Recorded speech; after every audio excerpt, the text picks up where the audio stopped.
What's up, fight fans? We are back at it with another edition here at Round One Sports TV. I'm always your host, Edwin, and where do all fights start? Round one. So, we got an amazing episode for you here today. If you're tuning in, we're going to be covering a live watch party with Zurdo Ramirez and David the Monster Benavidez.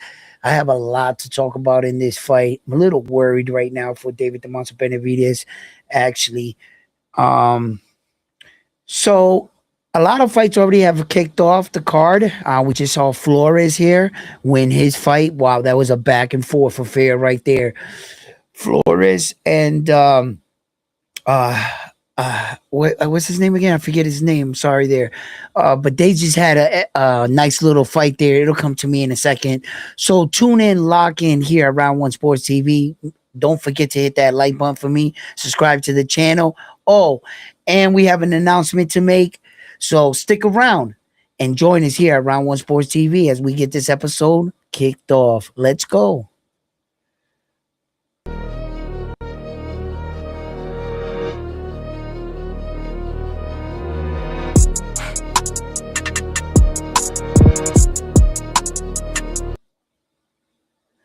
Yeah. That looks pretty good right there. What's up, Frontline? How you doing? In the building. What it do, my boy? What it do? Yo, let me fix this right here real quick. Frontline, how do you hear me? Loud and clear? We're going to be putting up that Notre Dame's world title once again. And as a matter of fact, hold on. Hold on. I might have forgot to put something up here. Because we could also put.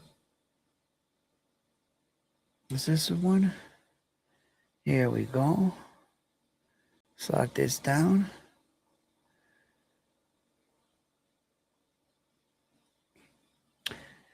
This is the fight that we've all come to see tonight. Mexico is up. And they have not disappointed thus far. There has been some pretty competitive fights so far, and we have a lot to go. Frontline, I want to know what you think about this fight right here. A lot of people said that I'm starting to get a lot of a lot of people feedback right now that they knew all of a sudden like this Flores card fight was gonna be that card, and or the fight that can steal the night rather. And it was a pretty good fight. It's a pretty good fight, but I'm still betting on this Jaime Munguia Resendiz fight. Definitely. I think that Jaime Munguia and Resendiz fight is going to be a good fight in many different ways. I think Jaime Munguia is, on paper, he's the better fighter. Jaime Munguia got the better, you know, I think resume, I would say. And I think that I think Resendiz is in for a long one. But Resendiz is durable. He's tough. He really showed that when boxing, it came down to it because Caleb Plant, by most boxers, insiders and stuff, he's viewed as a boxer. Caleb Plant, so I think Resendiz is gonna do well against Jaime, and I think Resendiz is going to do well against Jaime, but I don't know. In the end, I think Jaime's going to pull it off. Something tells me that Jaime's not going to be that foolish this time, just to like stick around, like when freaking Bruno Serra knocked him out. You learn from something like that, and then they fought again. So Jaime technically beat him the second time, and I think actually they awarded him the victory. I'm not sure if it's still no contest. I should look that up. So I like this fight. I like this fight.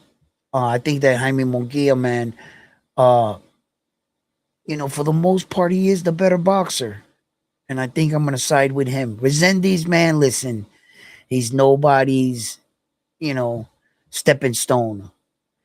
If Jaime Munguia has any intention of becoming a world champion tonight, I think he's gonna have to outbox Resendiz.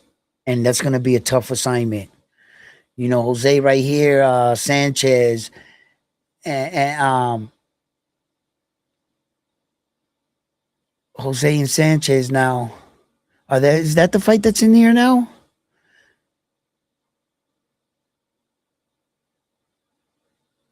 Chavez and Sanchez?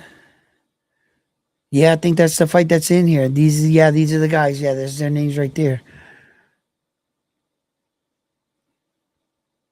Here goes another one. Here goes another one. Yo, frontline, who you got in this fight? I got the Japanese guy. Yo,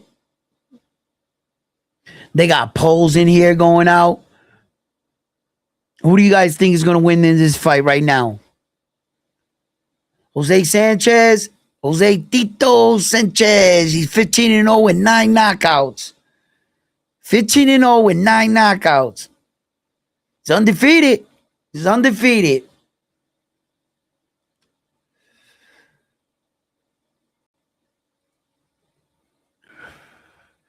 Yo, frontline, come up here, bro. You know, a lot of people want to see you up here. I think you got some crow to eat. You know what I'm saying? After this, Naoya, anyway, you know what I'm saying? All you had to say about, you had a lot to say about Junto. Frontline, I think you need to show up to work. Some people want to talk to you. All right? Especially the Naoya Inoue fans. So why don't you come up here? All right? Because, listen, yeah, it didn't go too well for your boy Junto. Talk about the fight was tied. You crazy. They talk about it was a draw. Draw, yeah, you could draw yourself to the locker room, draw yourself a picture of the belts, because that's about as close as you gonna get to him. That boy got whooped.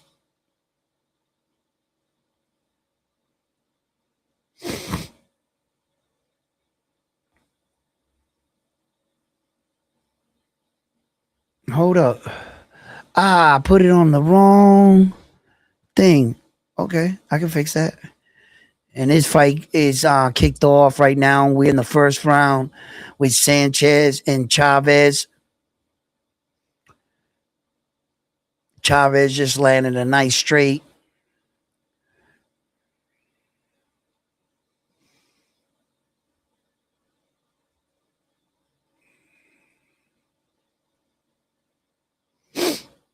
Mm.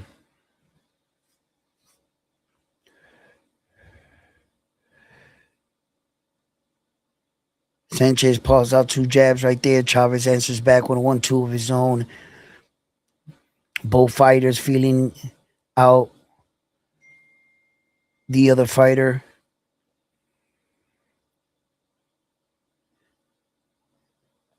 Chavez looks a little bit more reserved, and Sanchez is hiding behind the high guard and coming in, but you know, intelligently.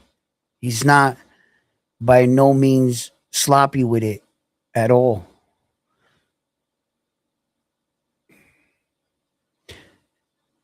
And if Chavez is not careful with his gas tank, Sanchez could run him down, you know, into deep waters and try to drown him. Sanchez got a lot of movement. He's using his feet right now. He's got to pace himself a little. It's the first round, of course. But he wants to make sure that if you start off, it's just like a rep or a set. If you start off with 10s or 12s, you want to end with that. You don't want to go down. You want to make sure that it's at a pace that you can sustain. You don't want to start too fast or too slow. Good uppercut by Chavez. Nice uppercut again. Ooh. right? Chopping hook over the top. Good right hand. And Sanchez is on the attack, ripping body shots up against the rope.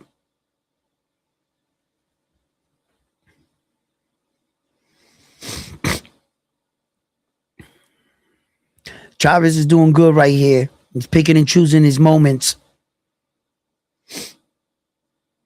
Good defense by Sanchez, though, man. He's really putting that pressure right now on him. And it's the first round. Oh, nice. Oh, good exchange there at the end. Sanchez got a nice little combination off there on Chavez right there. But I don't know. I think I give Chavez the round. I give Chavez the round because Jorge Chavez, blue corner. Trainers Hector Lopez.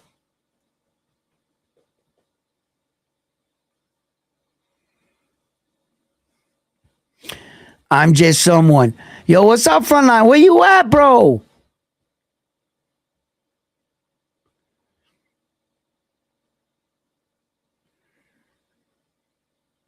Send me the new link. The new link. Send you the new link. Yeah, let's send Frontline the new link because you got to come up here and answer a few questions. Like, what the hell were you thinking? Picking against Naoya anyway. We want to know. The world wants to know. Good shot. Chavez is circling around him, popping the jab.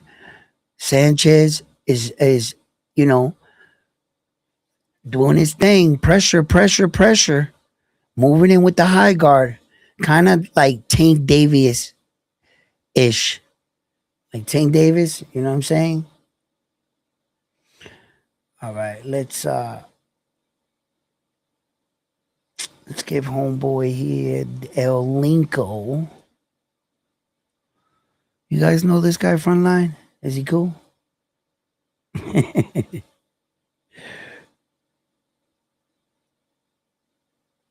All right.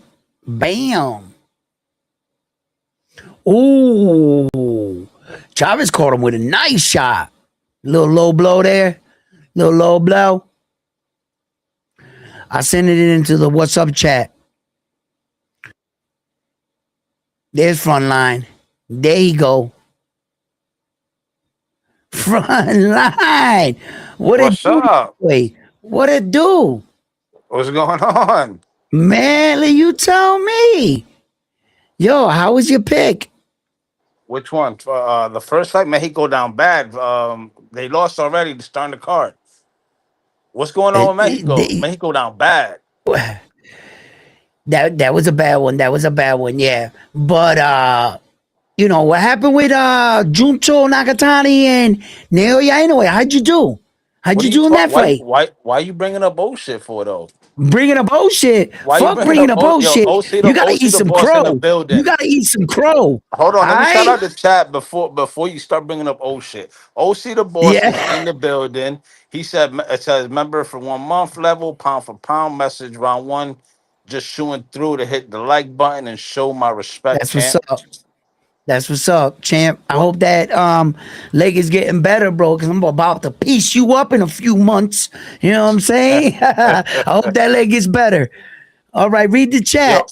we got Loser. Yo. yo, we got work hard chill in the building. Round one, what up?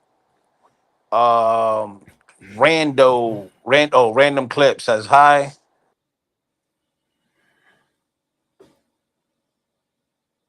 Yo, I just want to take the time out to celebrate right now. We hit 5,000 subscribers plus today. That was big. That was big, and that's all due in part to you guys. So I just want to say thank you to all the subscribers and the members for making this happen. Go ahead, brother. Sparkles. Yo, say word is kicking you out. Get out of here, Frontline. You got some bullshit connection, bro. He got Walmart internet. Look at that chain David got on. Look at David walking in with the stunners on.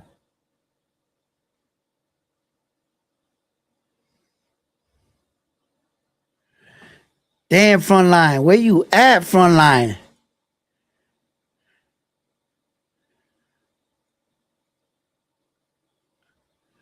David. That was probably earlier him coming in the building. They're showing it now on the Jumbotron. Make it seem like he's just coming in the building or something.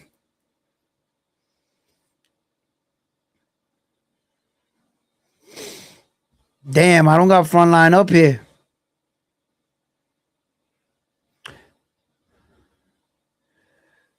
Where is he? What is he doing? Frontline right now is acting like I got technical difficulty. That way he don't have to come up here and shit. Yeah. This is a pretty decent fight right now.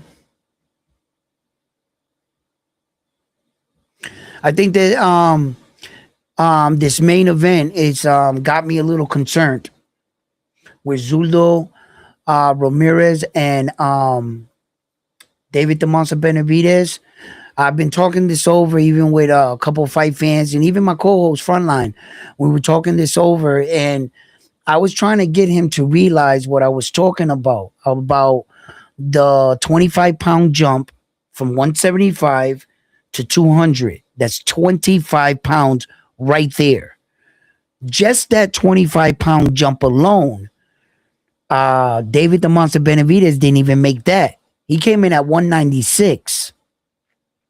So he's not cutting weight because there's no weight to cut.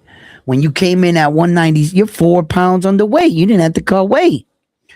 So Zurdo is actually cutting weight. So Zurdo cut weight and made the 200 limit. When Zurdo rehydrates, how much weight you think that man's going to put on?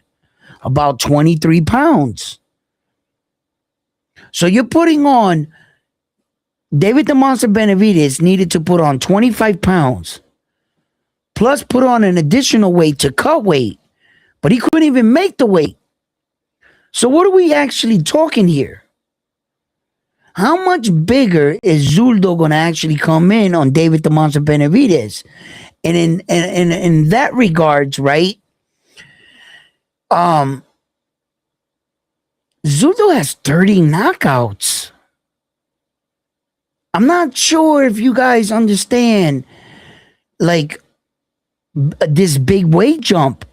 The normal, typical weight jump in boxing is anywhere between 3 to 6 pounds. Right around there. That's it. And you're talking 25 pounds plus whatever Zurdo rehydrates to. Zurdo is not a small dude. I no longer see a knockout in this fight. I don't think David the Monster Benavidez is going to knock out Zurdo.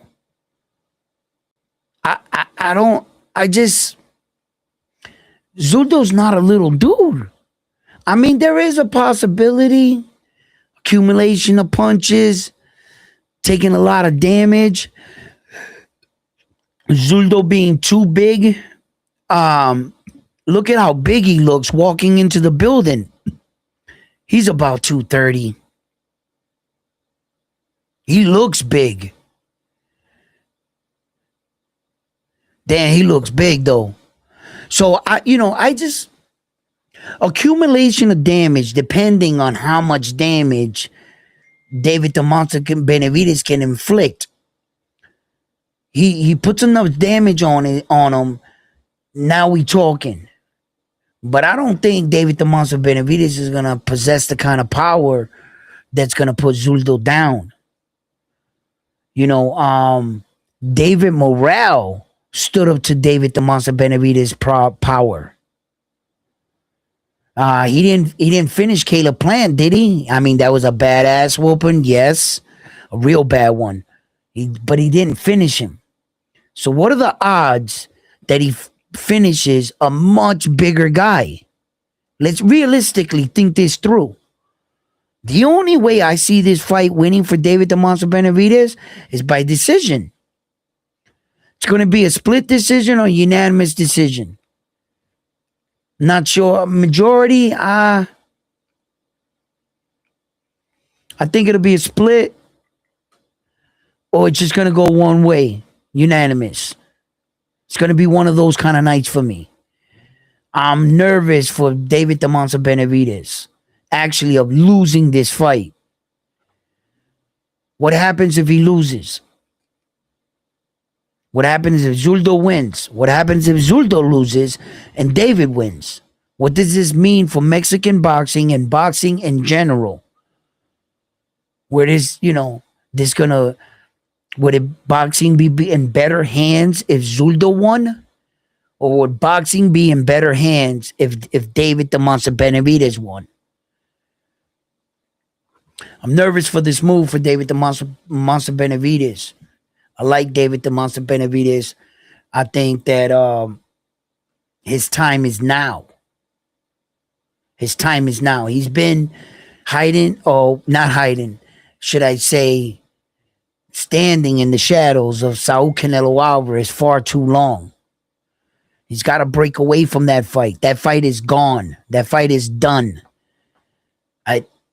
He shouldn't even mention Saul's name at all. I don't see David coming back, and I don't see Saul going up at this age.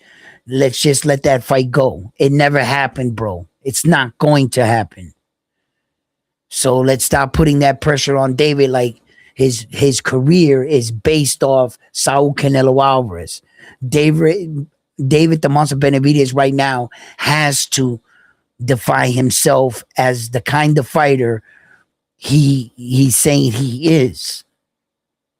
David has to, start putting together his resume. Saul got his own shit. He's stamped, certified. He's going to the Hall of Fame.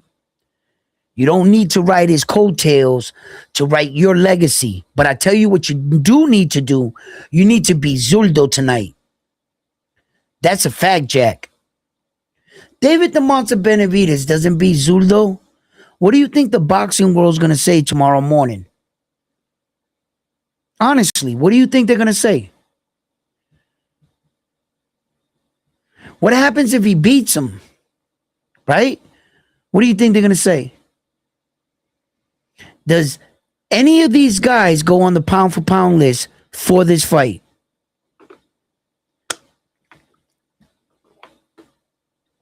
Any of them go on the list? Because neither of them are on it. Huh? So good. How good are they?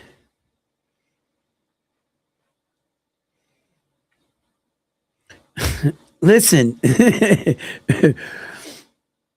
David the Monster Benavidez got to start putting some shit together to be respected as that kind of fighter. The only thing that's going to put that together are wins. Ironically, we live in an interesting time where shit talking can and good promotion can get you up there without the wins. And in some people's cases, they want to check your paperwork. They asking who'd you beat and how. You know what I'm saying? David walks around at 220. If that was true, David walks around at 220. Why couldn't he make 200? David admitted in the interview 2 days ago.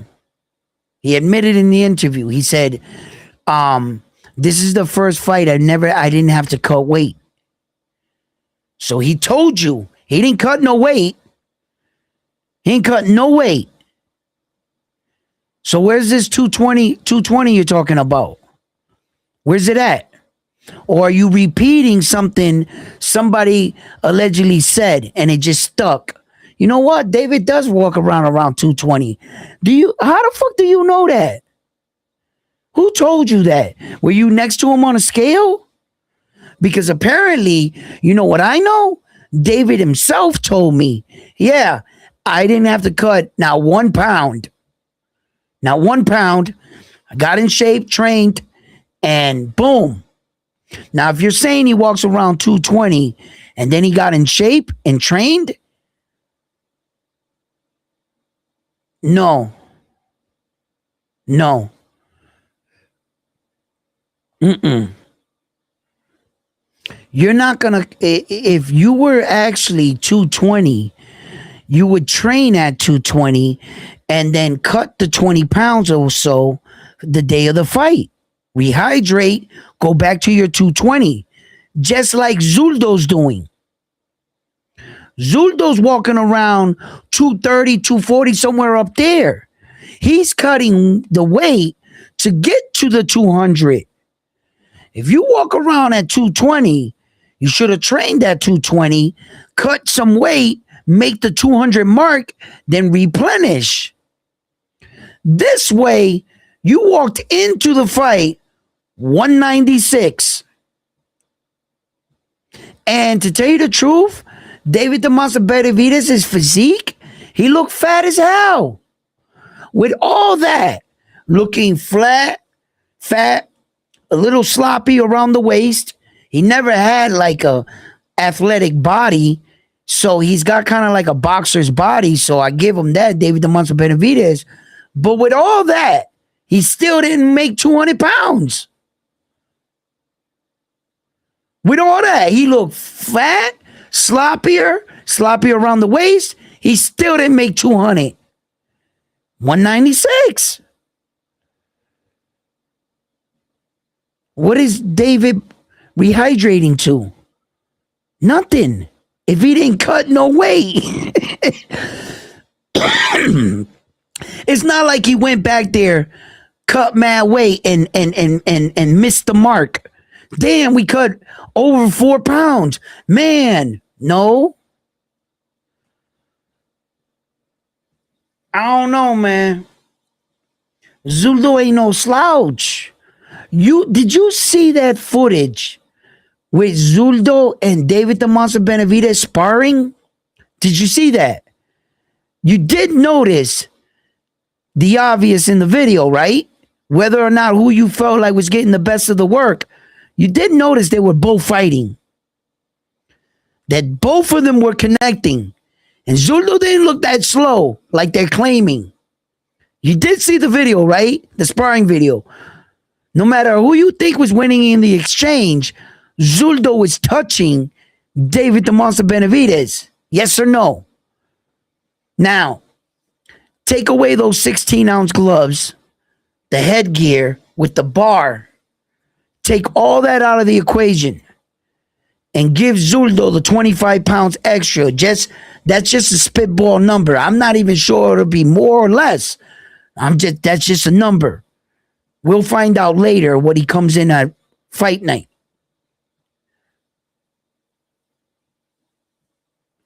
Then you got to add into the equation that every single time David the Monster Benavidez, like when he fought that Russian dude, his gas tank started to fade. His gas tank started to fade a little in the David Morrell fight too. He let David Morrell be in that fight for a while. Now, and he got knocked down twice. David the Monster Benavidez has been twice down in 2 separate fights in his career. He has been down. I don't think Zurdo's ever been down, right? Has Zurdo ever been down? No. He's got 1 loss. But didn't he lose like to Demetrius Bivol?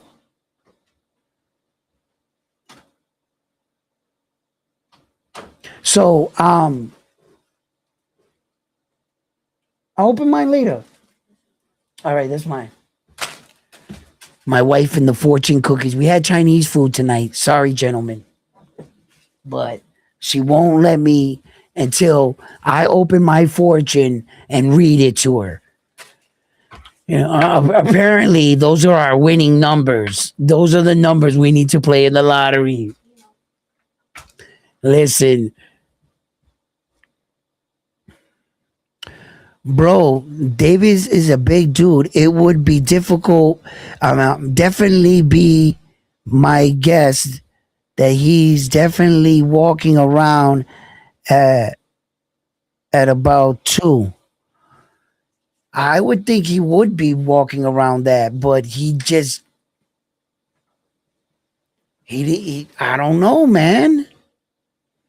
I don't know. What's up, Frontline? I don't know. Hopefully this shit don't bump me out again. All right, go ahead. Let's catch up on some of the chat. A lot Facts, of Edwin. chats. Yo, A bunch Mio's of starting some shit already. He said he ducking that anyway stuff. yeah, he is. Yeah, he is. Frontline is acting like the system's not working, so he doesn't come up here and you guys let him have it. You know what I'm saying? Because he needs to eat crow. Frontline. Yo, Yes, he does. yo, shout out to Mr. Itachi Vaz Ballin taking down Mayweather. Take down the Mayweather poster. He says. Take down the Mayweather poster. No, I just put Mike Tyson poster up. See that? Yo, hey. Puerto Rican rum in the building. He said, "Did you see the Boricua jockey win the Kentucky Derby today?" No. What? Say Yeah, word. yeah. He We said, won the Kentucky Derby? we, we up Oh, right now. hey, Mexico down yo, right now. Mexico, take that, bro. You know what I'm saying? Shots fired. We Kentucky Derby winners. Yo. That's crazy. Go ahead. Go ahead. Read the. Oh, they kicked Frontline again? It kicked them again. Yo, shout out to my man that won that Kentucky Derby shit. I had no idea about that shit, but I don't watch no other sport but boxing. But yeah, definitely. I'll start reading the chats and catching up with you guys. What you guys got to say? Because I don't think Frontline gonna be here. You know what I'm saying? He got that motherfucking Kmart Wi-Fi. He's ducking the nail, yeah, anyway stuff. Yes, let's start from there. 240 pounds, you think? And that's for Zurdo. Round 1. Do you think Zurdo would make it through the 12th after a shoulder surgery? He might be sore or something like that. If I think that you know, at this stage they got a lot of equipment.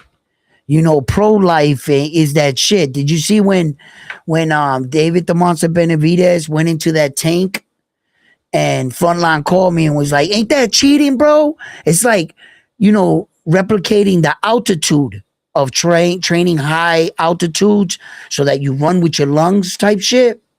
So he was like, "Yo," he called me. He was like, "Yo, ain't that like cheating and shit? Why don't you go?" And I was like, "Nah, that's not cheating. That's pro life. That's pro life. That's the benefits of being a pro and getting some money and this is the equipment you use. You no longer, taking a trash can, filling it up with ice and dumping yourself in. Or you trying to get to, you know what I'm saying, some lake or something.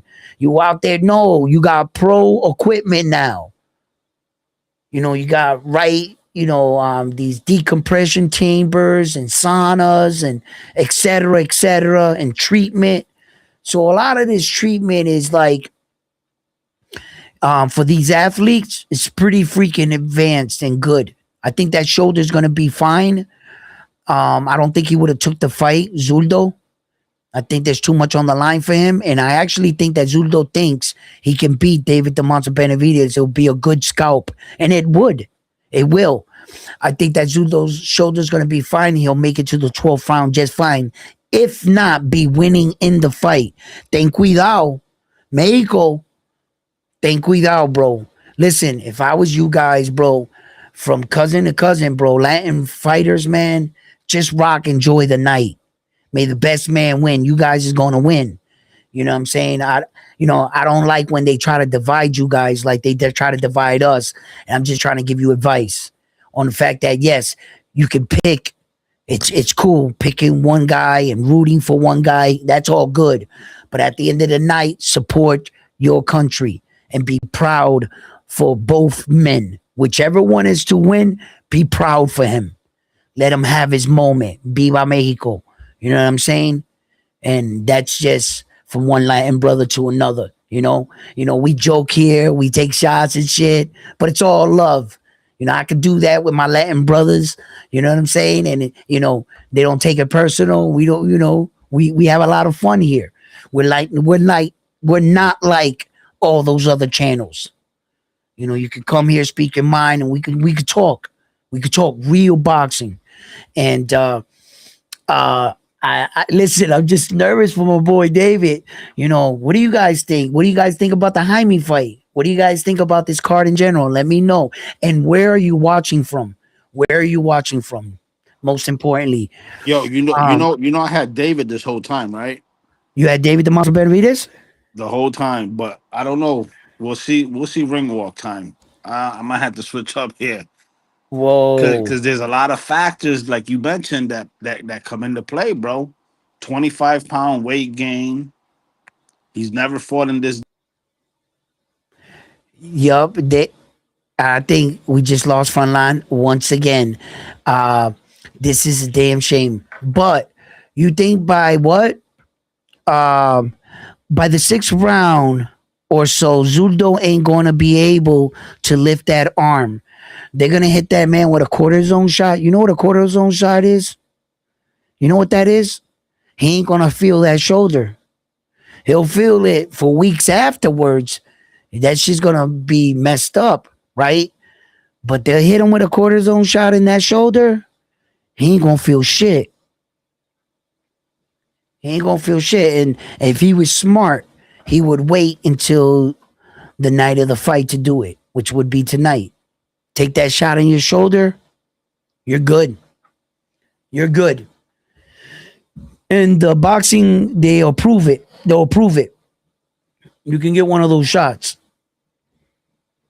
He ain't gonna feel that shoulder, bro. Benavidez needs to fight like Flores. Like, yo, like that dog. He's gonna bring that dog. He's going to tonight. I think Flores' shots are gonna be heavy. David might be able to survive all of this. Yes, he's going. If you ask me, he's going to be the faster fighter. He's going to be the faster, more relentless fighter. What's going to happen? What I fear is, by the fourth, fifth, sixth round, Zurdo's going to start to put his weight on him. He's going to start to sit on him on the ropes. I see you, front line. He's going to start to sit on him, and he's going to really try to wear down David the Monster Benavidez, and that's my biggest fear. I don't if you allow David the Monster Benavidez to stay on the outside and shoot his shots and back out, and you don't put that much pressure on him or lay on him, then David the Monster Benavidez can fight for 12 rounds, no problem. You're gonna have to put something on him, accumulation of damage, make it a little rough, put your weight on him. If he can do that, Zurdo can do that. And if David is not smart and he allows Zurdo to zap his gas tank, the later rounds, I don't know. Zurdo knows how to finish a guy. He might be a little slow. He knows how to finish a guy. And if you guys are thinking, right, oh, David the Monster Benavidez is too fast and he's going to be too much for Zurdo. You know what I'm saying? Zurdo ain't never been in no ring with a fighter like David the Monster Benavidez, and I'm going to call bullshit. I'm going to call bullshit. Because any fighter that fights Demetrius Bivol, you fought a boxer. You fought a skilled boxer. And do I think that David the Monster Benavidez can just beat up Demetrius Bivol? No. No. Now that's a fight I would have to see. Not sure who wins that fight. Kind of got it edged a little for Demetrius just because he's a better technical boxer. He's got better footwork, way better footwork than David the Monster Benavidez. You know, David's got a volume of punches and shot. He can make it real interesting for and give Dimitri Bivol a lot of problems and fit. But I think overall, boxing, the better boxer might prevail. You know, but I would have to see something like that. But my question was, you know, if you just think that David the Monster Benavidez is this high tech boxer and he's just gonna come in there and just float around effortlessly around Zurdo, you're delusional. You're being as delusional as Frontline was against Nakatani today. You know what I'm saying? That's called delusion. You know what I mean? And we try to tell Frontline he was delusional, I don't know what but you talk. You still bringing up old shit? yo, what you mean? Oh shit, that shit, the day ain't even ended. You can't even say that was yesterday, motherfucker. That was today. Yo, Benavidez stopped Yard. I think he stopped Zurdo late. Overwhelming Zurdo, and what is it? And I actually think Benavidez has gotten stronger as he came up. You actually think he's gotten stronger? Where do you get your proof from? From the sound of a punching bag? He's been cracking like that since at 168. I don't hear anything different. Plus, that's a punching bag. But what evidence do you have at him at cruiserweight? 25 more pounds from where he was just at 175, that all he stopped was Yard. He didn't knock out David Morale with 11 fights. He didn't do that.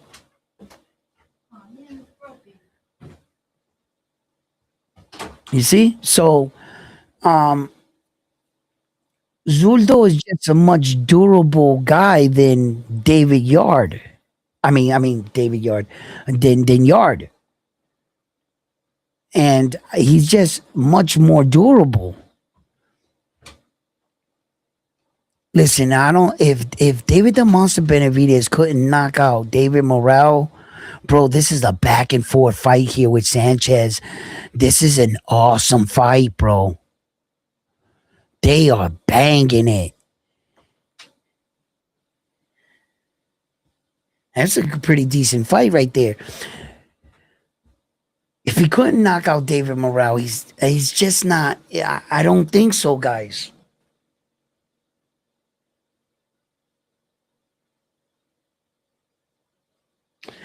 You know, I question. Damn,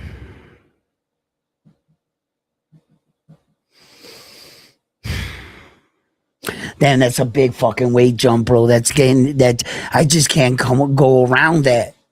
I can't go around that, bro. You guys are just assuming because these guys walk around at these weights that okay, they should be able to fight it. No, no, no, no.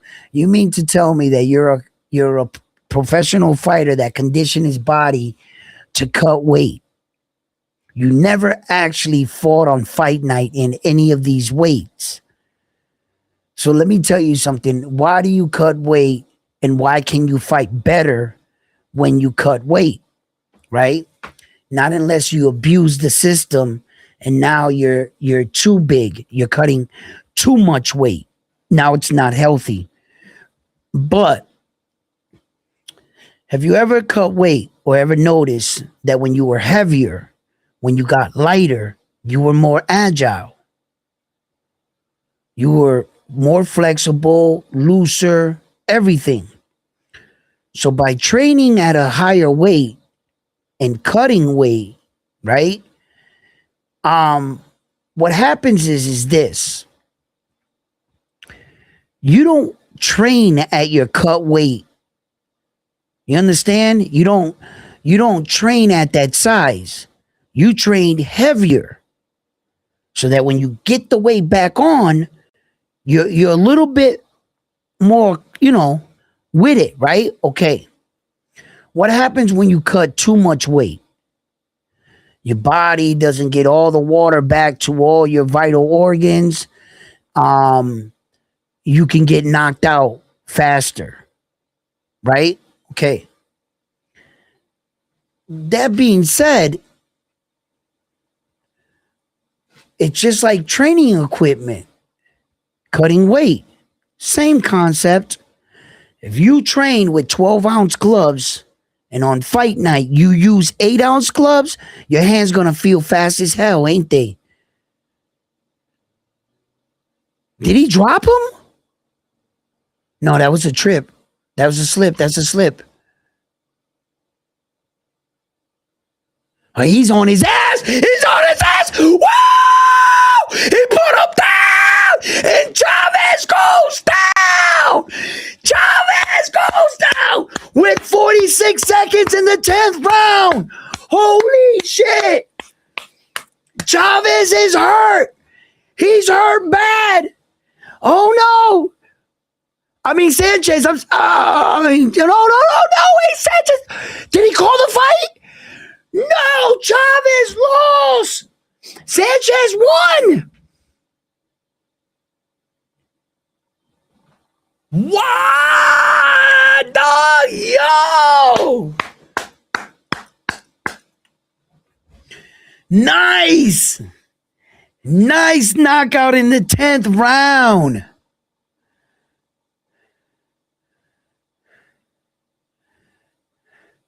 Sanchez just knocked out Chavez. Look at Rudy. I mean, these guys all look alike. Look at that eye. Oh, man. Hey, he pulled it off, bro. He pulled it off, bro. Nice. Let me listen to this a little, guys. I gotta hear what they saying. Hold on. I'm gonna put up a little volume here. Oh, that was dope.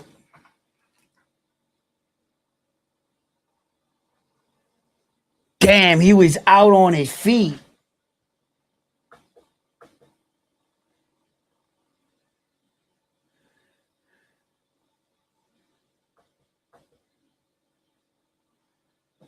Wow, shout out Tito Sanchez, bro. Toma, toma, toma, toma. Siéntate ahí, tranquilo. Pam, pam, pam, pam. Oh, that's a highlight reel. You going on a highlight reel, baby. He turned you into a meme.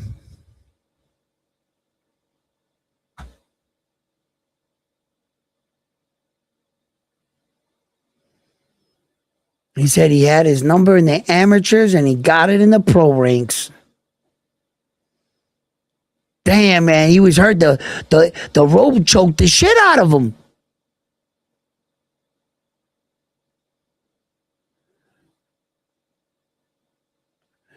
Damn, good win, man. Good win.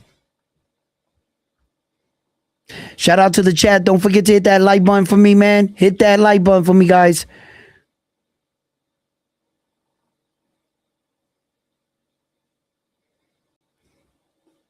Mexico style rules. Bull Rider, what's up, buddy? Texas Heat. Does it go 12? This one? Or does the Morale one? The Morale, David Morale fight's going 12. That shit's going 12 rounds. That shit is going 12 rounds, bro.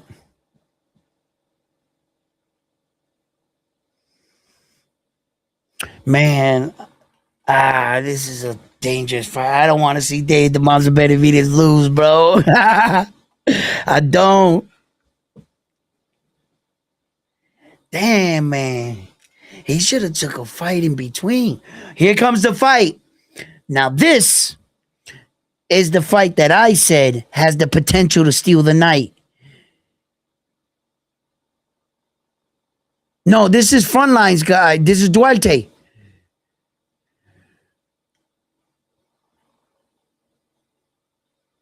Now, you guys hear the talk, right?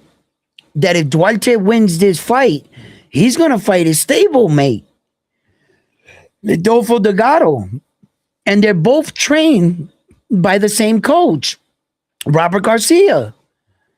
But that doesn't mean that just because you're trained by the same coach, same stable, they probably have like different days they come in and train. They probably seen each other once or twice. They might even sparred against each other. Just because they're under the doesn't mean that every time he trains, he trains. No, he probably comes in the morning when he's leaving, he's walking out. They probably don't even probably know that much about each other. We never know how close fighters' relationships are.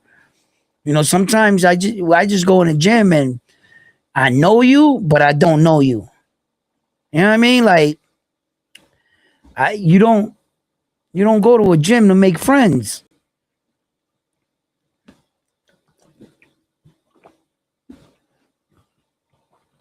You go there to get sparring partners, right? So, I don't know what their relationship is like. Outside of boxing, are they outside going to each other's houses and doing cookouts, or but that's what was said. If Oscar Duarte wins this fight tonight, he's got a title shot. He's the next man in line, and Lindolfo Delgado is the other guy. So, two stablemates will be fighting each other if Oscar Duarte can do his part tonight, which I think he is.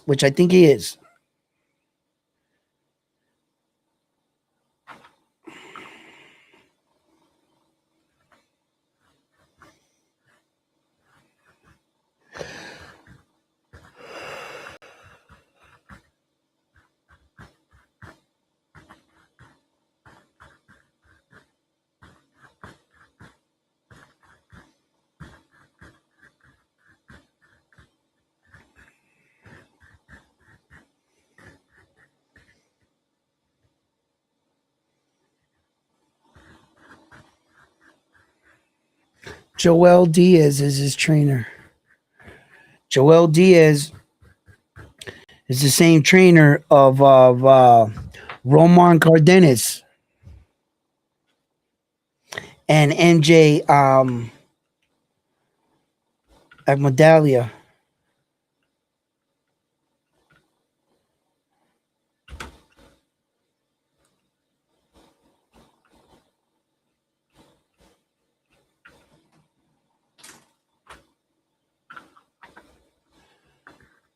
Yeah, that pressure, man, that pressure.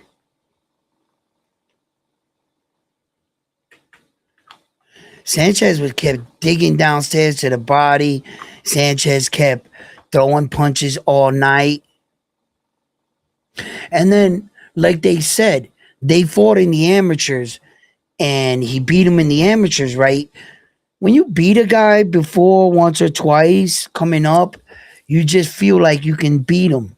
It gives you that much confidence.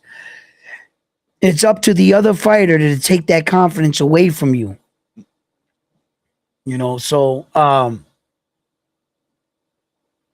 Chavez had to Chavez had to like, really set the tone. Was talking about that when that fight first started, that I was saying Chavez needs to make sure that he stays at a pace that he can maintain. Not too high, not too low, right in that middle area.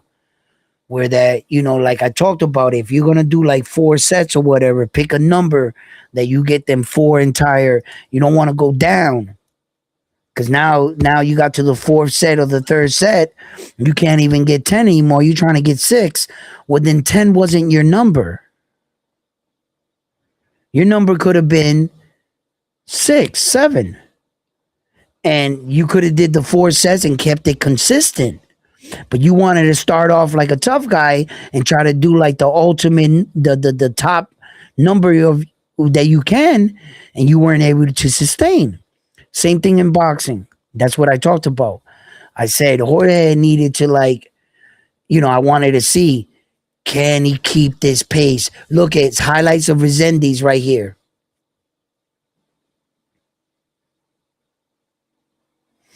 He's a little slow, but he's good with the timing and the accuracy of his punches, and he's fought big dudes and twisted their jaws back.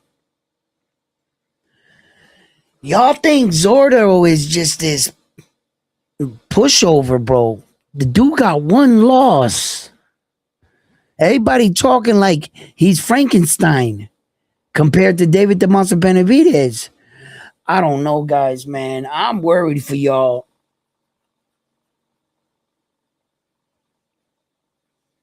I'm just worried for the David Monster Benavidez fans. I guess I'm not worried for the Zurdo fans, because the Zurdo fans is like, yup. You know what I mean?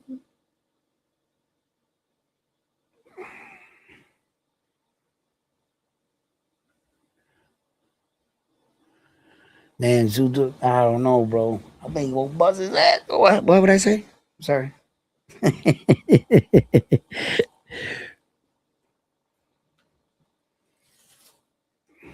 Yo, great fight out there in Japan today. Great fight. Naoya Inoue and Junto Nakatani. Naoya Inoue's kid brother, Takuma Inoue. He defended his world championship out there in Japan. And Luis Pantera Nari and John Casamara,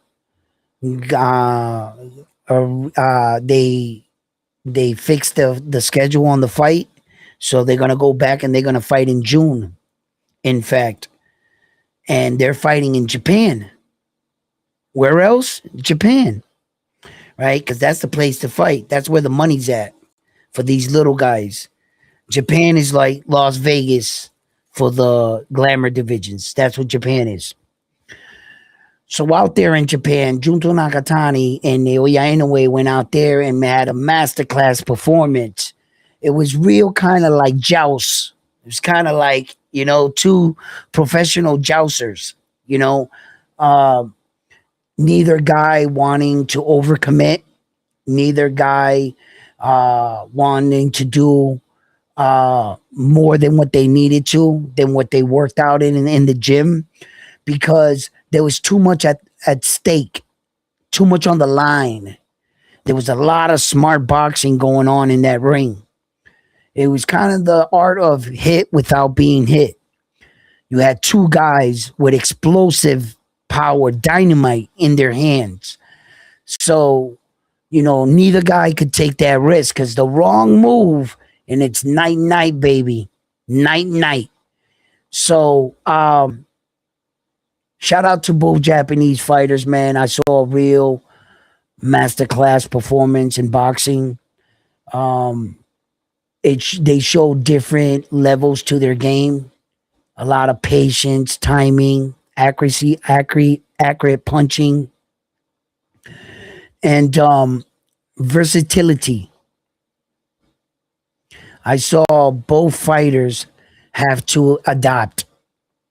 I saw Junto's game plan, but you quickly saw he had to get off that back foot and attack, and he did. He suffered a cut in the fight. It's a clash of heads. I think that the cut affected him a lot. To Junto, yeah, I was like, damn, right when that cut happened, I don't want no excuses. Naoya Inoue doesn't need any help to win. I don't want to say, oh, because of that cut, he won in a one because of that cut.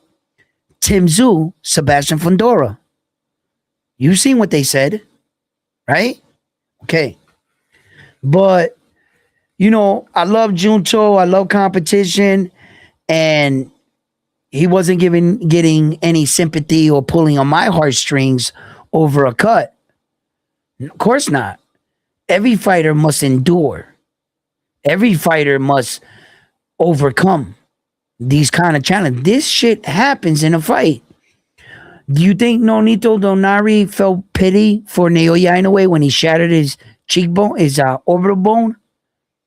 You think he felt any remorse for him? No. I don't want any guy to get injured or any suffer any career injury, but we are in the hurt business. We are in the hurt business, and we're trying to hurt each other with respect. I'm trying to get you out of there. So, you're not gonna get any fucking sympathy over a cut from me. No, you you work, deal with it. Do what you got to do. You know what I mean? So, uh, Tim Zoo had to work around it, right? They didn't say, hey, let's give Tim Zoo his belt and relive. They should have, but Tim Zoo wasn't looking for a way out. He fought just like that, and at the end, you lost. You know? Oh shit!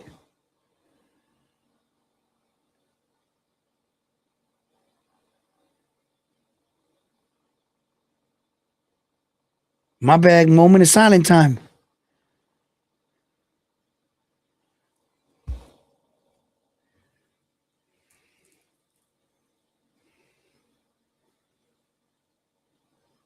I caught that late. I was talking. I didn't hear it.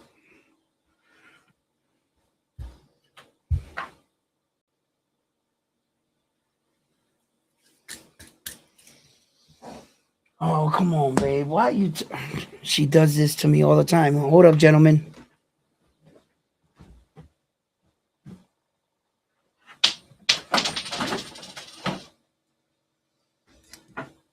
Boy, I'm exhausted right now. I went out, had to get a TV today, mount it after the fights this morning. Here we go. Oscar Duarte, 30 fights. What is that? 2 losses, 1 draw, and 23 ways by knockout. Fierro is 23, 4, 2, and 18. Fierro's going to sleep. Now he needs some milk.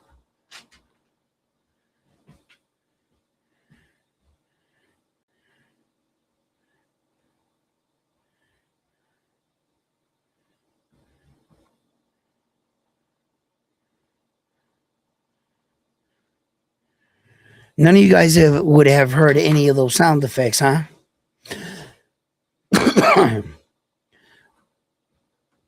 Frontline, what the hell is going on, bro? This is no bueno, Frontline. This is not good. We got to fix something here, Frontline. Frontline, obviously something's wrong. Something is definitely wrong.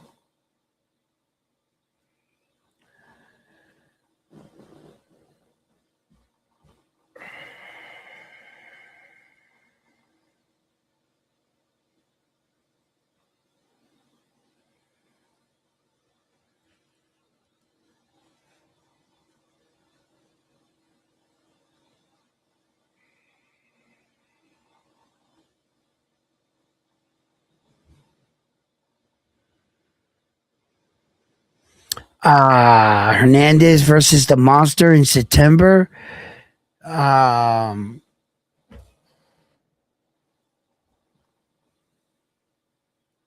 not sure. I mean, I heard the post-fight interview after Naoya Inoue fight. He said that he's not ready to call it quits. That he got a lot of legacy. Still, he can, he feels that he can put up. So, as far as that, like, uh,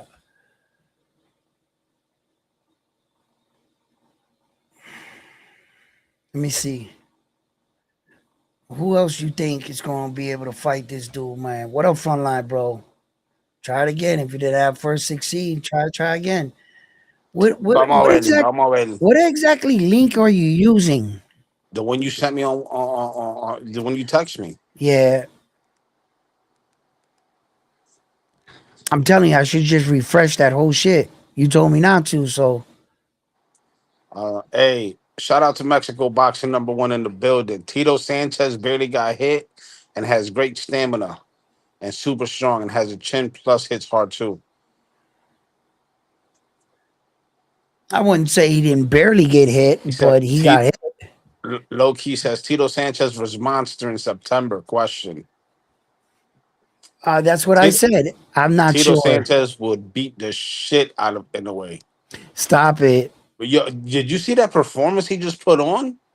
Yeah, that's not no in a way, bro. Are you Dude, crazy? he would fucking dog walk in a way with that Oh, stop performance. it.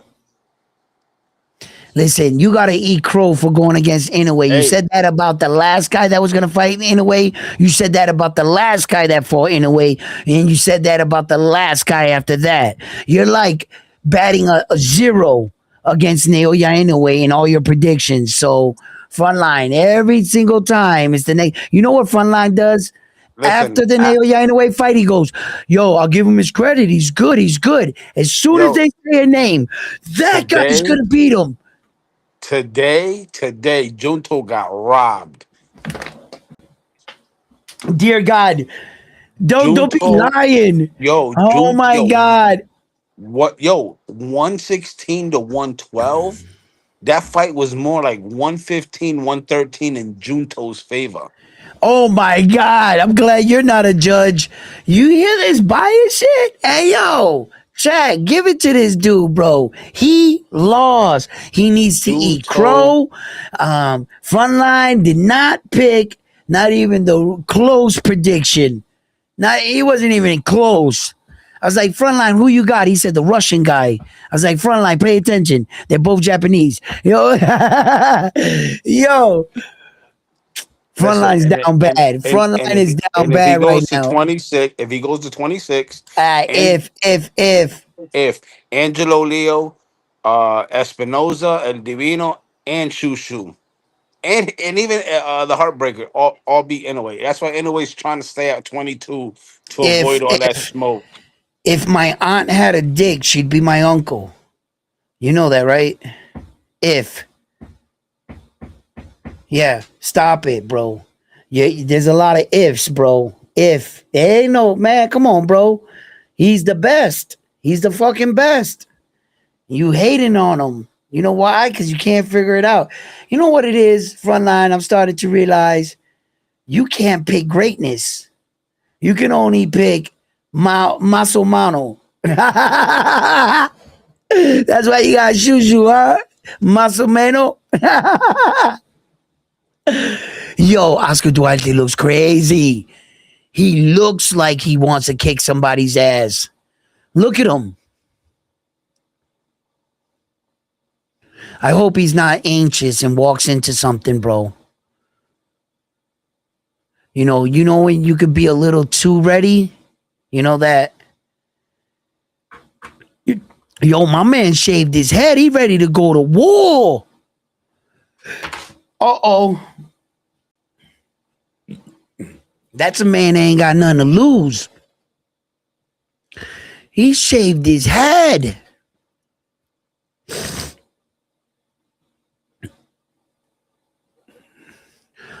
Oh, he's going straight canal on his ass.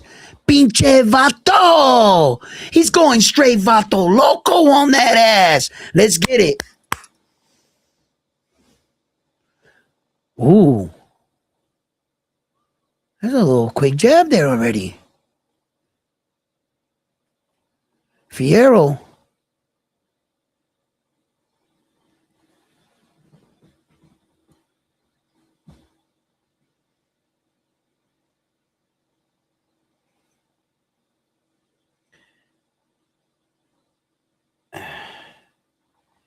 Hey, yo, chat. Yo, where my Mexican brethren's at? I need a little assistance here.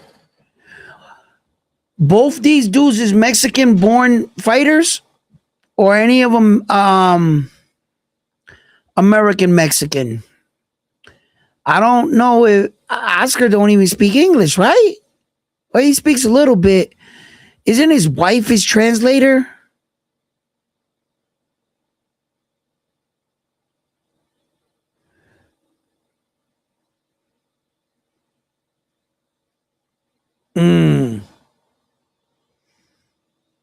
Oscar Duarte definitely looks patient, measured.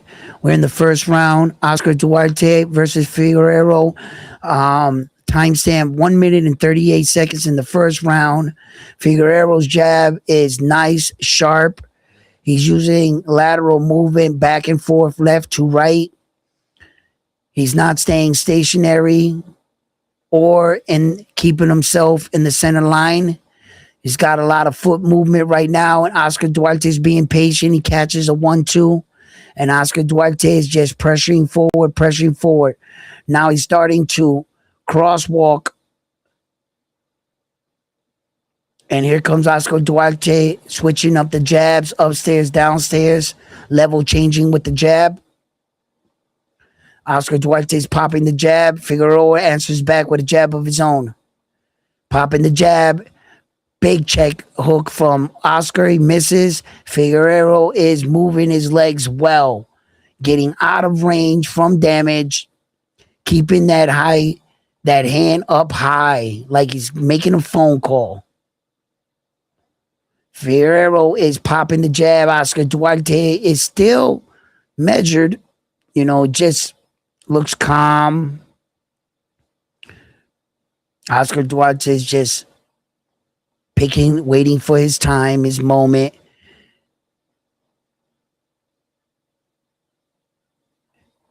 Fierro can't stand in front of him.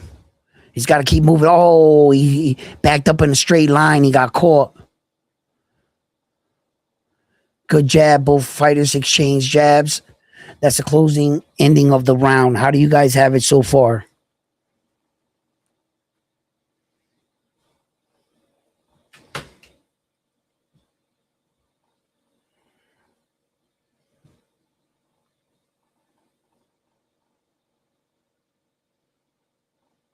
He was trying to cut weight after the weight loss, the weigh-ins. He was trying to cut weights after the weigh-ins. Low key. Fierro for the upset already with just one round in the books. You going with that? That's all you needed? One round? I need a little bit more information. Robert Garcia is smart. Robert Garcia is a smart coach. Teaches his fighters good patience. Just because you lose the round doesn't mean you're losing a fight. Teaches fighters how to settle back into fights. Oscar Duarte is, I believe, well coached for this opportunity. I think that Fierro is going to make a mistake. He's going to slow down eventually in the fight. He's going to look good for the first 2-3 rounds. Oscar Duarte is going to take over the fight. That's what I see happening.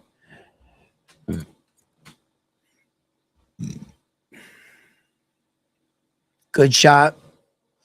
Timestamp 2 minutes and 25 seconds in the second round. We have Oscar Duarte and Figueroa.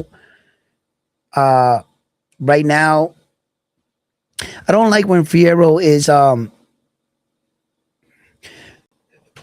squaring up like that. When he moves away.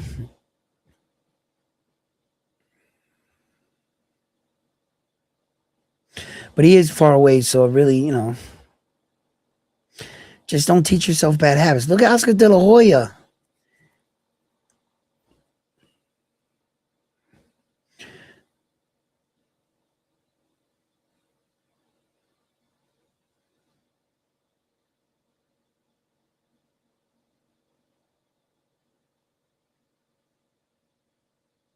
Mm-mm-mm.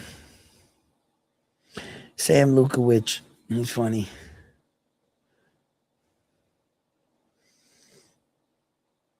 Oh, nice 2-1-2 by Fierro. And Duarte's just stalking him right now. He's letting Fierro do some work, letting him unload, giving him a couple shots here and there. I hope that Oscar Duarte starts to cut the ring off a little bit better here.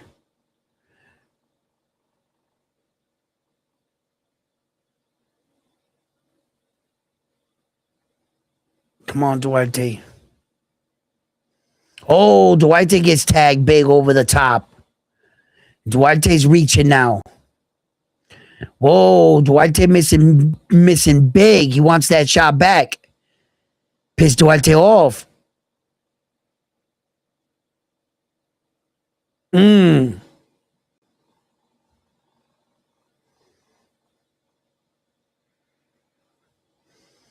Fierro's doing some smart shit right now. You just can't get sloppy.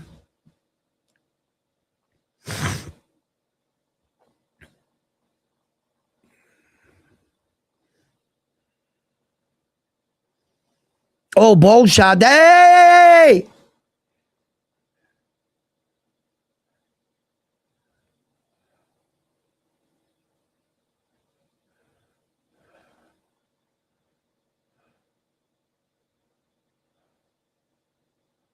I want to see that shot. Was that a low blow? Was that a low shot or not?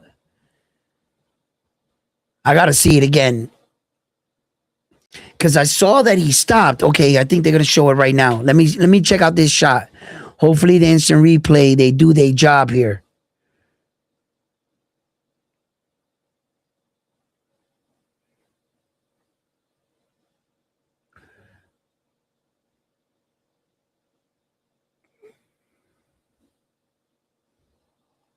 Wow, they're not showing it, huh?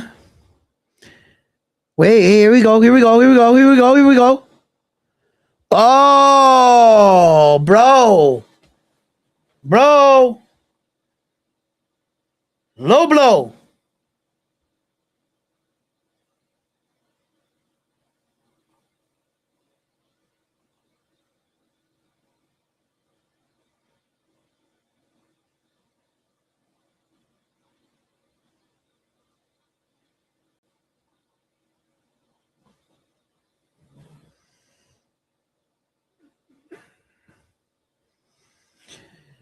Fierro's popping his jab out really, really well right now, and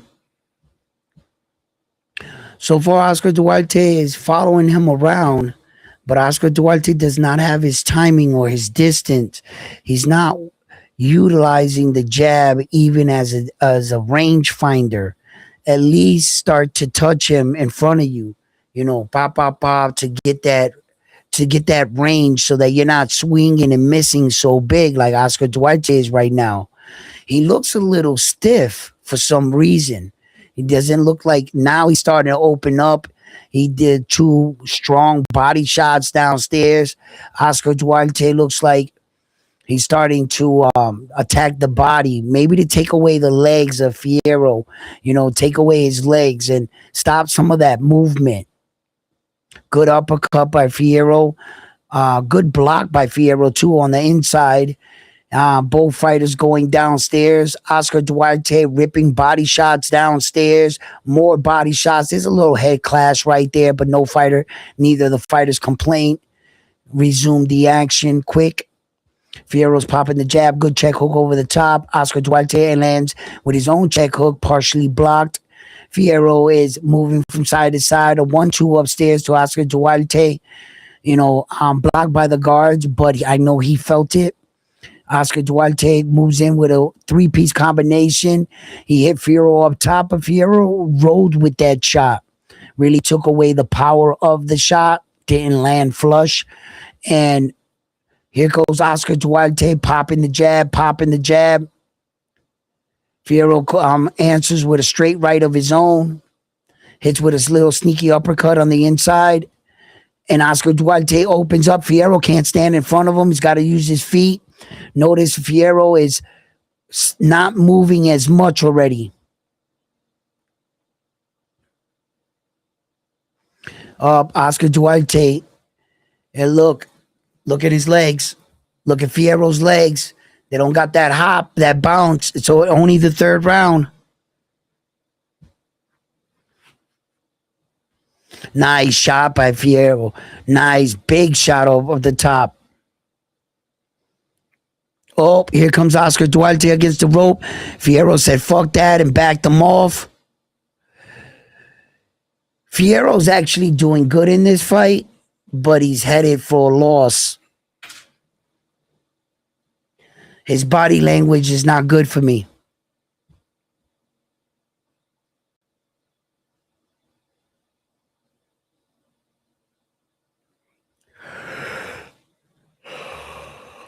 Yeah, his body language is not good.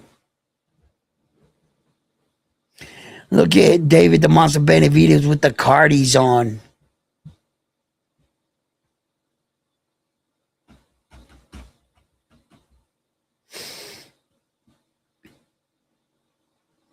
And shit is fresh. Mine don't got no diamonds in them and shit. And I ain't paying no $27,000, 30,000 for some diamonds in your shit. Shit's expensive enough.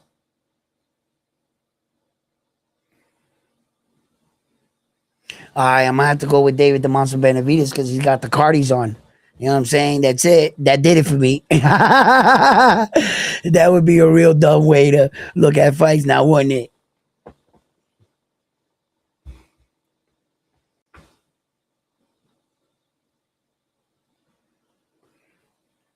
I think Oscar's starting to slow him down. There's pressure by Oscar. And it's not just Oscar's pressure. You're going to get tired going backwards all night, just going backwards. If you can't sustain that, you're going to fatigue yourself out. And it won't even be because of Oscar's work. It's just pressure. That's it.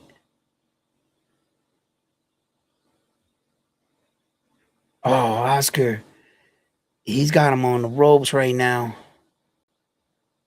We're in the fourth round. Timestamps 1 minute and 41 seconds in the fourth round. Oscar Duarte just threw a big shot over the top, missed. Fierro answered with his own big shot and also missed. Fierro opens up with a four-piece combination upstairs to the high guard of Oscar Duarte. Oscar Duarte still looks composed. Doesn't really look bothered by these punches. But Oscar Duarte is not looking that fast, gentlemen. And I can't avoid the fact that, okay, if he fought Richard Hitchens like this, would he have beaten Richard Hitchens? I'm not sure. Maybe his style doesn't tell the whole story.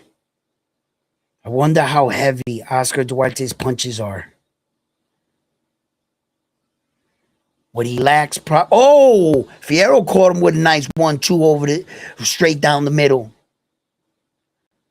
And Fierro answers back. Oscar is doing a lot of good work, putting a lot of good pressure on him. But Fierro is standing his ground for the most part right now, answering back. Every time Oscar hits him with a shot, Fierro answers right back with 2 shots, 3 shots of his own. Both men exchanging in the middle of the ring, back and forth, back and forth. Fierro landing shots, Oscar Duarte landing shots. Fierro popping the jab. But I think that Fierro is the more active of the two fighters, and I actually think he's landing the better punches right now. Is that Oscar Duarte blood coming out of Oscar Duarte's mouth? Oscar Duarte looks like he staggered him. He dropped him. He dropped him. I don't know if it counts.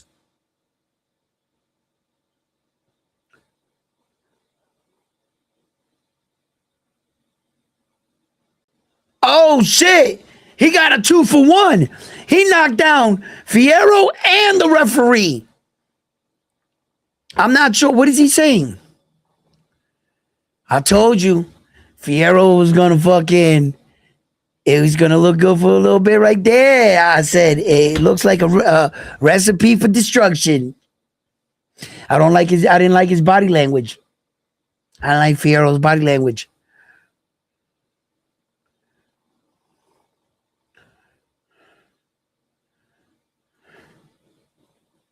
I told you he was doing some good work.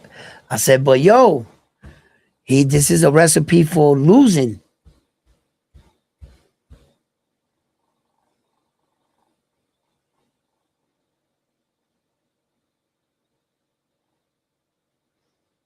At the end of the round, He dropped both of them. He got a 2-for-1. Boop. Well, look. He staggered him right there then. Boop. Both of them down for the count. How the fuck is the ref going to count if he's down on the ground? Oh, shit. Oscar Duarte got him in a lot of trouble right now in the corner, firing off on him. Oscar Duarte smells blood. There was a small clash of heads there. Fierro is fighting back now. And Oscar Duarte, oh, he missed big right there over the top. You can see Fierro's legs are not underneath him. And he's not using them to evade. He decided to stand there and exchange with Oscar Duarte. And Oscar Duarte and him are exchanging in the center of the ring right now. I got the 5th round timestamp, 2 minutes, 9 seconds. Oscar Duarte hit behind the head, fighting a little reckless, a little dirty, if I might add. Fierro, if you really felt by that shot, you should have took the couple minutes off.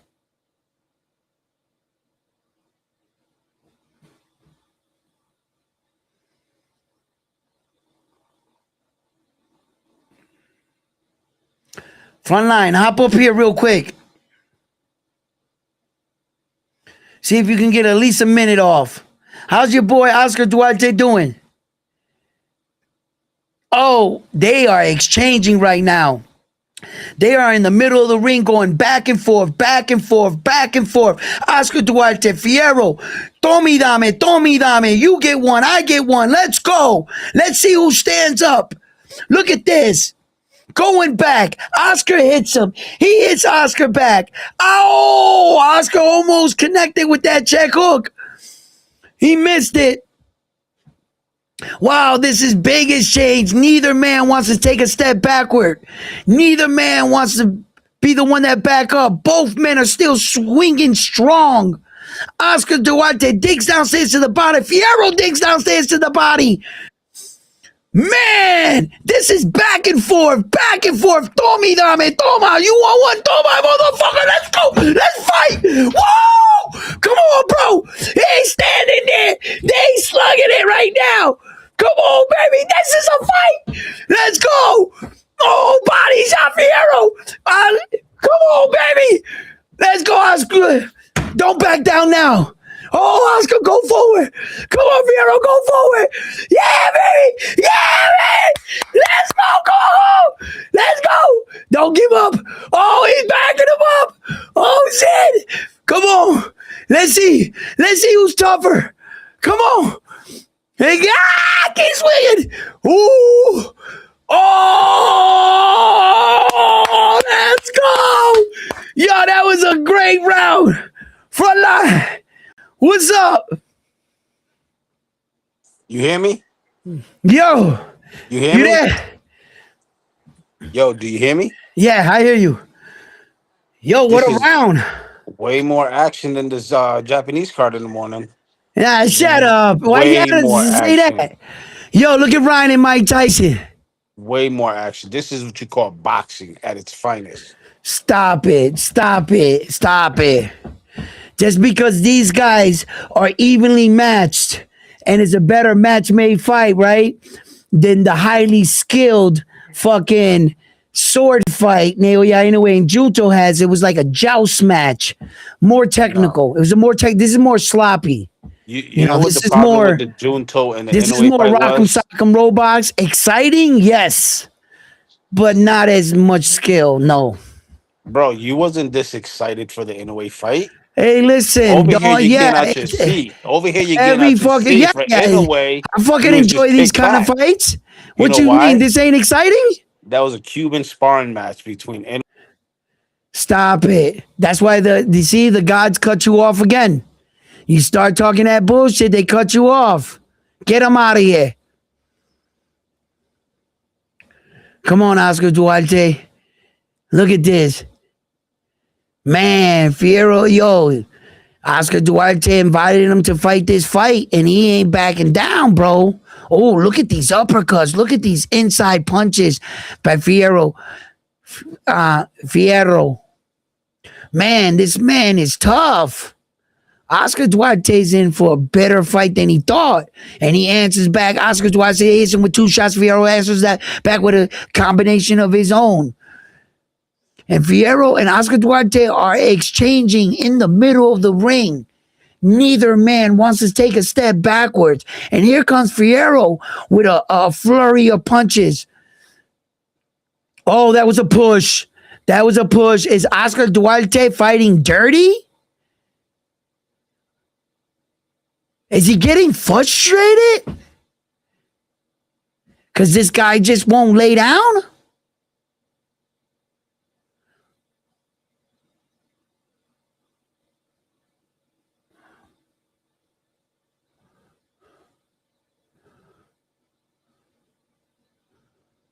Look at the evasion.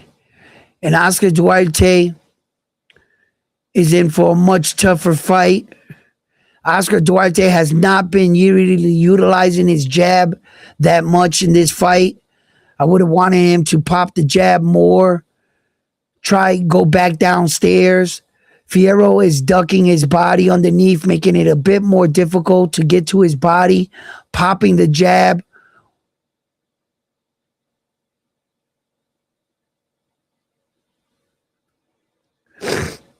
A more peekaboo style approach now by Fierro. Nice shot. He just tagged Oscar Duarte. He's outsmarting Oscar Duarte right now.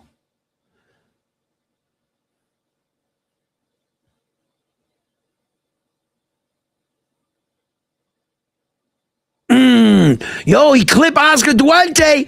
Oh, shit. Oh, shit. Oh, shit. Oscar Duarte's hurt. Oh, shit. He got caught again with that check hook. Bang. Oh, upset alert.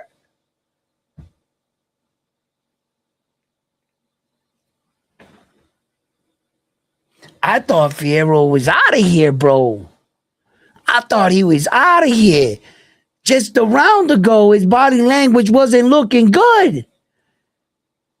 He got remarkable recuperating power. You learn more about fighters every day. Not all 2 fighters are the same. There's going to be those fighters that are going to surprise you. This dude is surprising me right now. I gotta admit. Yo, Frontline, what's up with your boy Oscar Duarte that was gonna beat Richard Hitchens? What happened? What the fuck is this? Styles make fights, bro. This was a better fighter, a better style for Oscar Duarte. It's gonna be a more difficult fight. This dude, Figueroa, listen, we're on the 7th round. We just started the 7th round. I got 2 minutes and 48 seconds in the 7th round. And Oscar Duarte and Figueroa have been going back and forth. And Figueroa just tagged him with a big shot. Nice right. And here goes Oscar Duarte using the jab. And Fierro is not letting him breathe. Coming in with a lot of pressure. Good volume of punches. Punching strong. He's letting his hands go.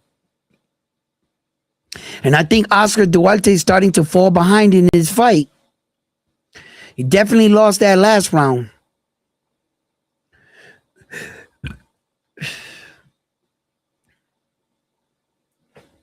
Fierro popping the jab. Oscar Duarte goes downstairs to the body. Both fighters exchange up top. 1-2, 1-2, back and forth, back and forth. Referee comes in the middle, separates them. Both men meet at the center of the ring, and Fierro answers him with a big right over the top. Fierro pops the jab. Both men answer with big power shots of their own. They exchange. Both men exchange the jab right now. Oscar Duarte is going back to his jab. Fierro just opened with a 1-2 upstairs. Snapped him with a check hook, fading out. Oscar Duarte is trying to frame with his elbow, using more dirty boxing tactics. Oscar Duarte is in a much tougher fight. Oscar De La Hoya's face says it all in the background. He had his money on Oscar Duarte. Oscar Duarte's getting pieced up, and the blood is starting to flow from his ear. Oscar Duarte is bleeding from his ear. Fierro is firing off on him. Oscar De La Hoya's wife looks confused in the behind. Oh no! Why Oscar Duarte is in the middle of the ring getting beat up, pieced up. Why Oscar looks on. Fierro is he's doing better. He's doing better work. He's fighting better. He's utilizing his jab better. Boom, boom, nice. Fierro, you just can't keep doing what you were doing. Keep doing that bobbing, that peekaboo style, dog. Don't stand straight up and don't back up in a straight line. He's backing up too straight. Oscar Duarte swung big and missed 3 times. That might have drained him a little. Wow. Wow. Wow. This is boxing. This is box. Oh, he almost ripped his ear off.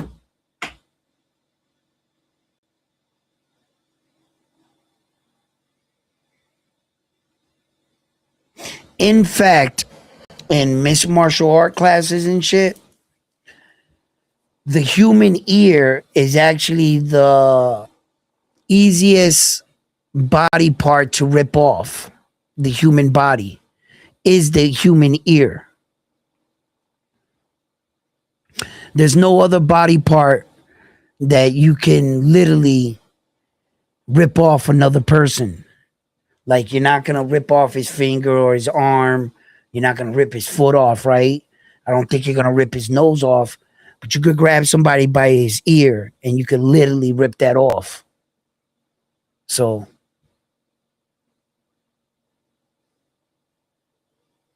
he's good.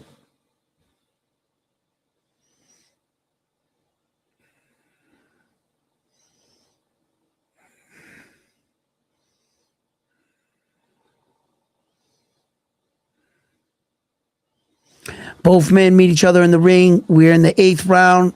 Timestamp 2 minutes and 48 seconds. Fierro, man, listen, he's won the last few rounds, in my opinion. Oscar Duarte is trying to, stalk him.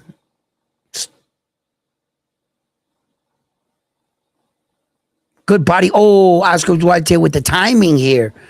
Oh, every shot it's starting to land for Oscar Duarte. They need to put more Vaseline on Fierro's face, man.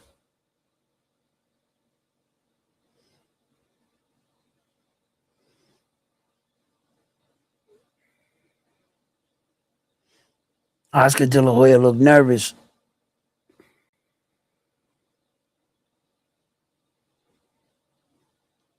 Good check hook by Oscar Duarte right there on the inside.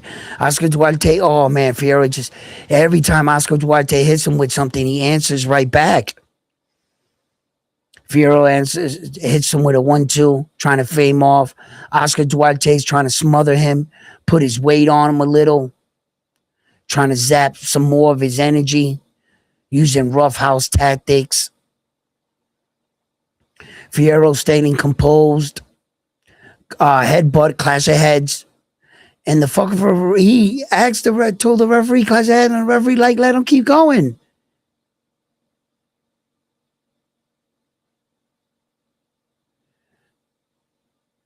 Oh, that headbutt hurt him. Oh, and Fierro, get out of the way, bro. Oh my goodness, bro. He took a lot of shots there, bro. Oscar's letting his hands go right now. He's getting close to Fierro, letting his hands go, tucking in his chin, biting down on the mouthpiece and coming forward. Oscar Duarte. Fierro's answering him. He's not backing down. He's letting his hands go. He looks a little fatigued. He looks a little bit tired out of the 2 fighters, but he's still letting his hands go. And Oscar Duarte is winding up, trying to take a big shot. He's been missing it. Oh, right there. He just caught a nice sneaky right hand. It was a straight right. He kind of like faked it like it was going to loop, and then he straightened it out. Oscar Duarte in these sequences, he should use that jab like Fierro. Fierro just popping that jab, pop, pop, pop, pop, pop, lighting him up.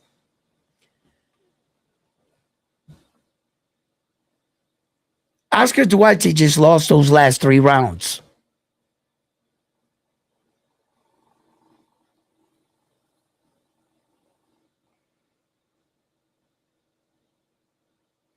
Boxing Hall of Fame inductee, Roy Jones Jr.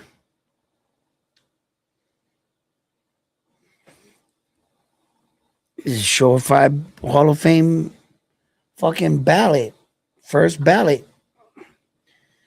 You can't deny Roy Jones Jr. Might as well burn down the whole building. If he don't get in on the first shot. That man was pound for pound for like 10 years. Or it felt like that. Don't hold me to that. Somebody be like, no, he wasn't. He was this. I was just, throwing a number, bro. Chill. Some guys get crazy when I be trolling and shit. They get crazy. Nah, Edwin, Sugar Ray wasn't the first dude to, Camacho wasn't the first dude to drop Sugar Ray. I left out he was the first Puerto Rican to do it.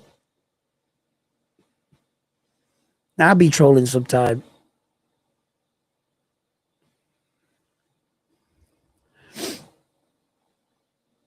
Nice. Oscar Duarte, man, coming forward. Fierro, he's doing a lot of nice things. Since the 3rd round, his body language has changed. His confidence has changed. And he came out using a lot of his footwork. And I thought he was a little fatigued already in the 3rd and that his legs were already stopped. But this man got no quit in him. He's got no quit in him. He's letting his hands go. He's doing really good against Oscar Duarte. Right now, he's doing good too, getting his punches in. Then, if he's not using his legs to evade, and he's walking away, that's shame on Oscar Duarte for 2-stepping all the way there. He should have quickly took a hop and put pressure on him. And Fierro is just, he's taking what Oscar's giving him. He's Oscar's the one that's coming forward, and he's lighting him up right now. Oscar Duarte does not have an answer for this dude. He's getting pieced up right now. Another clash of heads. He complains to the referee again. And now Fierro looks like he's in trouble because of these clash of heads. That's the only way Oscar's hurting him. Dirty boxing. The only time Oscar Duarte had any success in here was all dirty boxing shit. He knocked him down with the referee after the bell. He fucking punched him in the balls, punched him in the back of the head butted him. Used his elbow to push up against his throat. All dirty tactics. Meanwhile, this dude, Fierro, is legit boxing and fighting. He's a boxer-puncher, man. And Oscar can't find his timing. Oscar can't find his rhythm right now. Oscar hasn't even found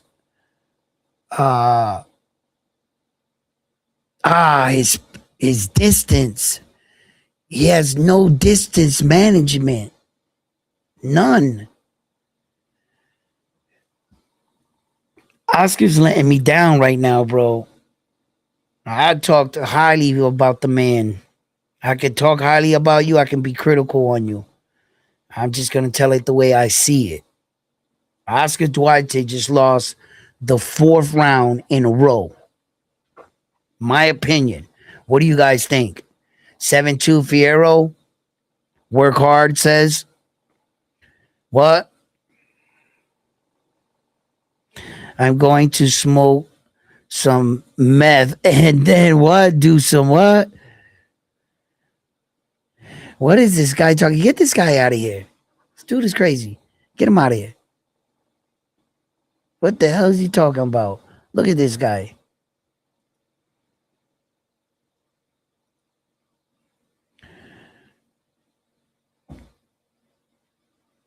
It looks broken. His jaw looks broken.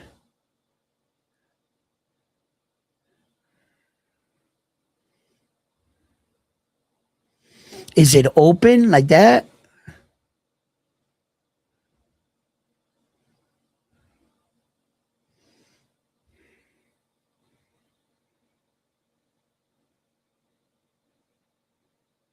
Ripping ear off?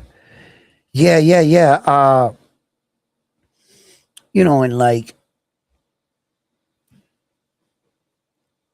combat classes and shit. Just the human anatomy.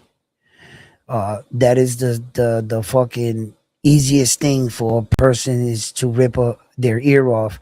It can be ripped by like you say you're like in a doorway or something, and in a boxing match, somebody hits you. It's easy to tear, real easy to tear your ear. You could in a violent act, a man can grab another man's ear and rip it off. Yeah. Uh, that's just like, it's just human anatomy. You know what I mean? Like what to do in certain situations, just, because I don't talk about it much, but I just don't box. That's not this is not the only combat sport I've studied. I've wrestled Roman grapple wrestling. I've done that for a while. I used to be like a damn, there goes Oscar Duarte, hit him with a big shot. I used to be like a wrestling sparring partners, you would say. They call us crash dummies and shit at the college. Um, because you can walk in there and shit, and they always need the help. And when we were training there playing basketball, the coaches would call us over and shit. And we would only like working on mats and shit and positions, but you learn shit. And then when you get cool with them, they call you over more and shit. And we just started doing that shit.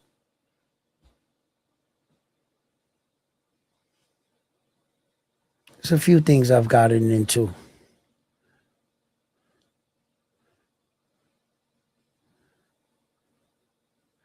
Man, Fierro's standing up to Duarte. He's standing up to him.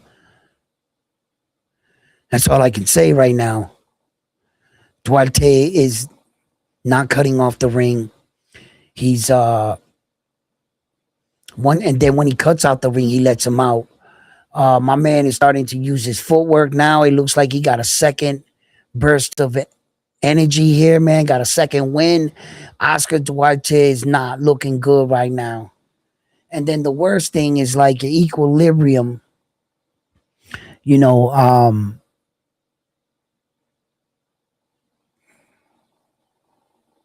how bad is it? I can't see behind his ear.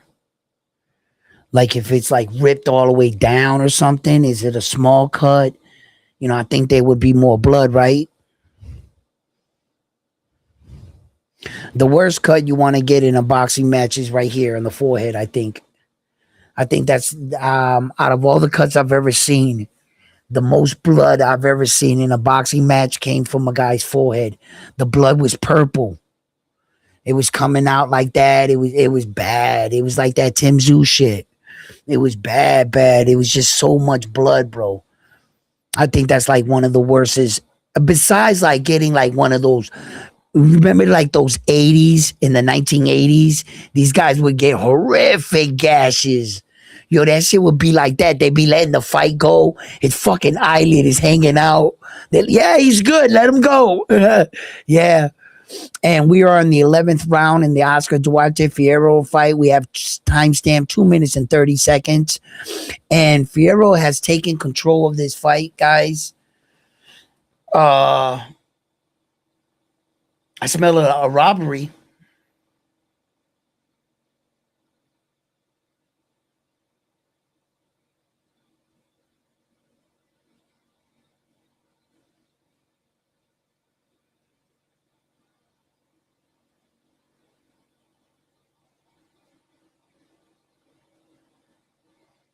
Oscar's doing some good work right now. Fierro's running away, running away. Oscar can land this shot. This fight ain't over yet. Fierro's been using his legs. Good body shot right now. Come on, Oscar.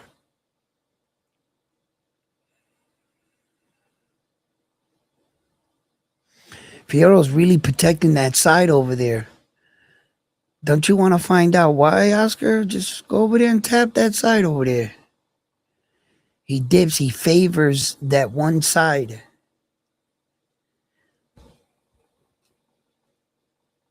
Oh, nice check hook by Oscar. Damn, Fierro's just fighting him off, bro. He's fighting him off.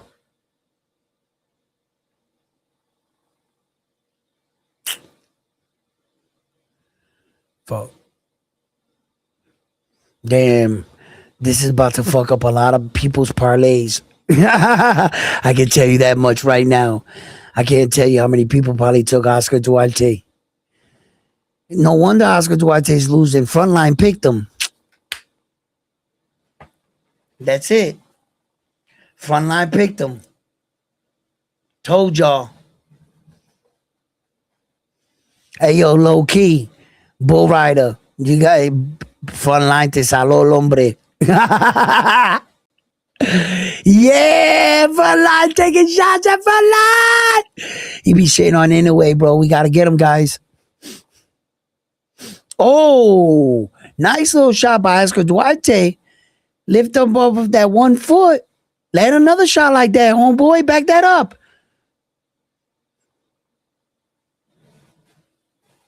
Mm-mm-mm.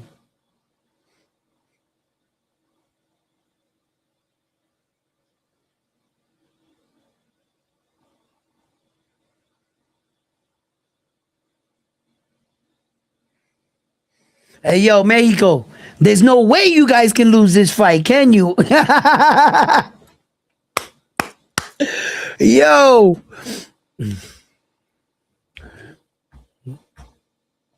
One of the Mexicans got to win. Fuck around at the end of the fight. They're like, and the winner is Canada.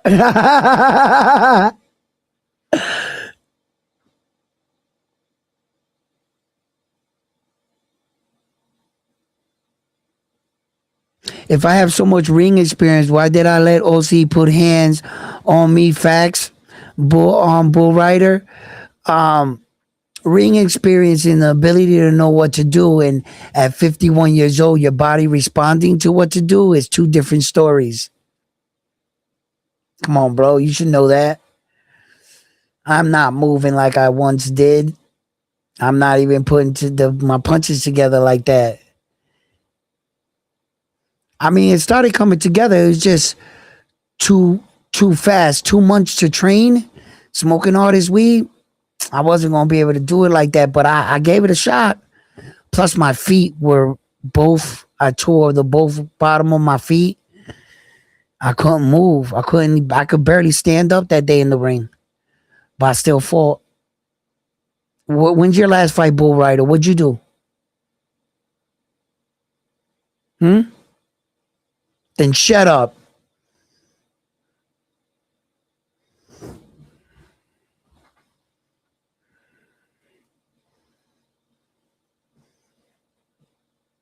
Nice popping jab.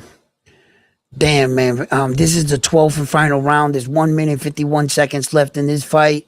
Yo, I'm afraid unless Oscar Duarte puts him down or something, Oscar Duarte will not be fighting for this IBF title. It's going to be this dude.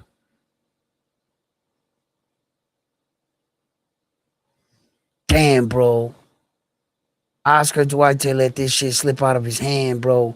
This dude wanted it more.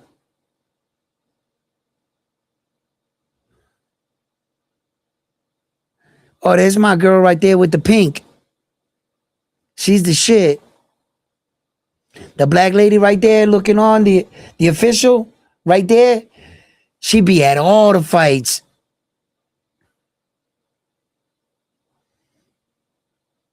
Yo, damn. Oh man, come on, man. There's 58 seconds left. The referee's advising them to watch their heads, clashing heads, and Fierro's just he's being real stingy. Keeping the high guard, punching when Oscar's coming in, covering up when he gets close.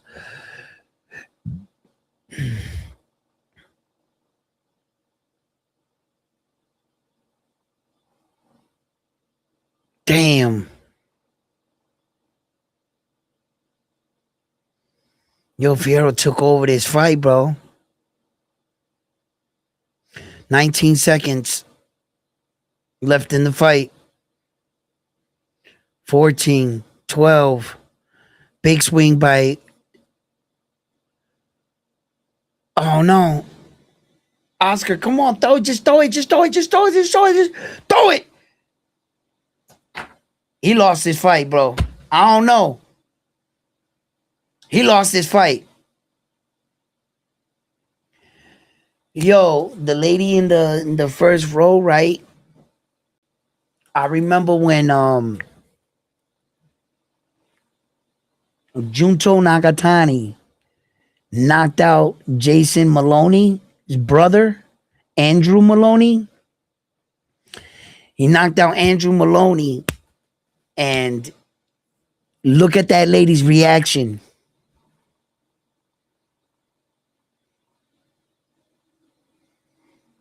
Yo, she went. Yo, she's right there. She's at that fight too as an official. She's there, and she's got like a leopard shirt. I remember. And when Junto hit him, boom! That lady was like, "Yo," she was mad shocked. She jumped back like that. She was like, "Yeah."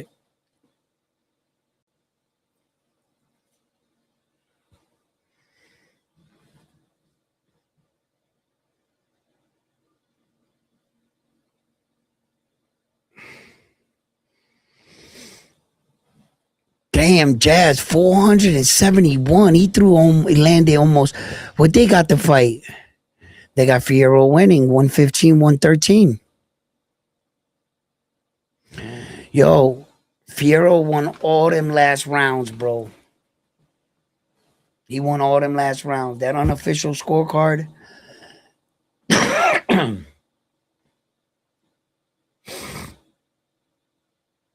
Duarte didn't win this fight. I gotta hear this shit. Hold on, I gotta put on some volume, man. I gotta hear this shit.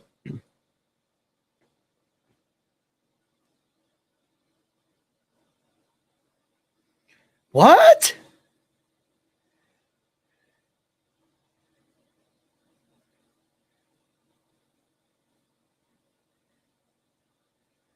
One 112.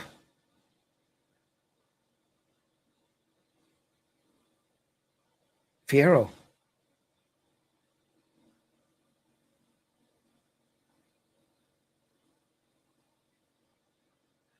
What?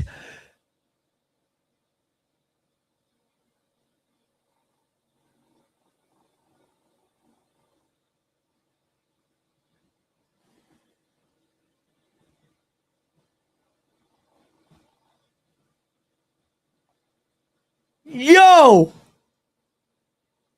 that's a right. He don't even believe he won that fight. Oscar Duarte, look at him.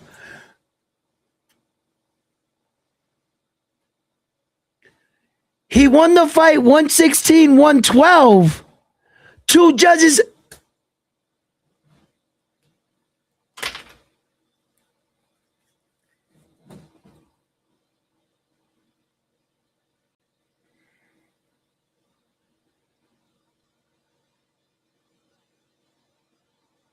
He lost the fight, bro.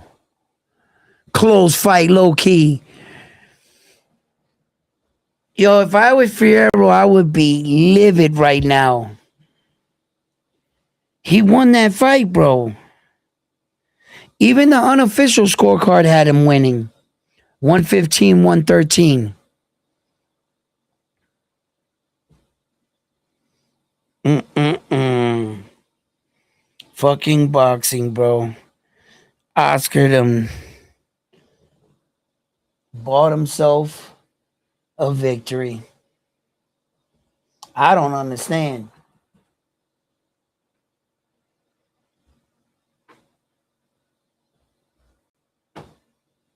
That's all right. Then his stablemate's gonna have to pack him up. With this performance right here, I don't think Oscar Duarte did really good tonight. His face looks extra swollen right now. He's talking fine, but his face looks swollen as fuck.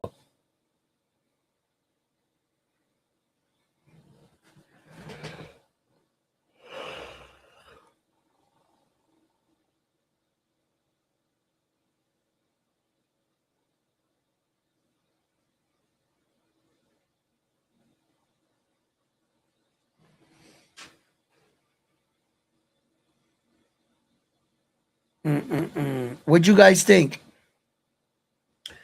Did the right guy win this fight? Did the right guy win this fight? He deserved it. Duarte won. He deserved it. Bull Rider. Stop it, Bull Rider. You capping right now. Duarte didn't deserve this fight no more than the guy that actually won the fight. How the fuck does he deserve it more? Why?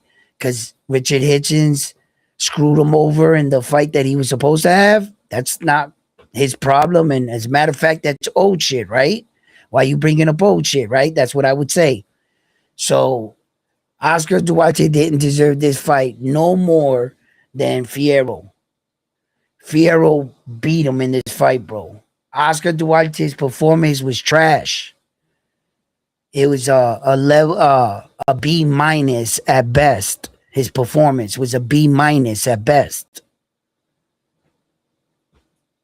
Fierro fought better. He fought stronger.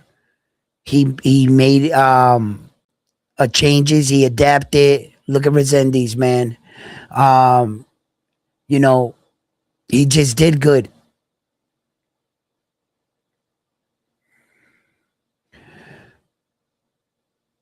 Resendiz might just fuck Jaime up.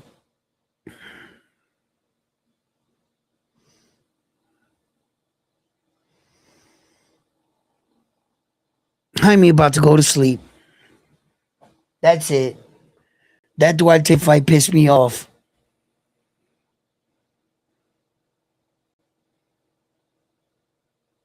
Now I want Mexican on Mexican blood.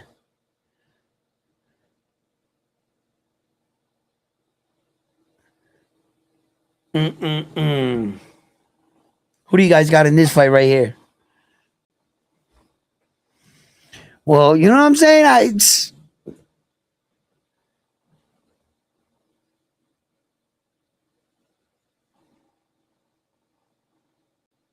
Mm-mm-mm.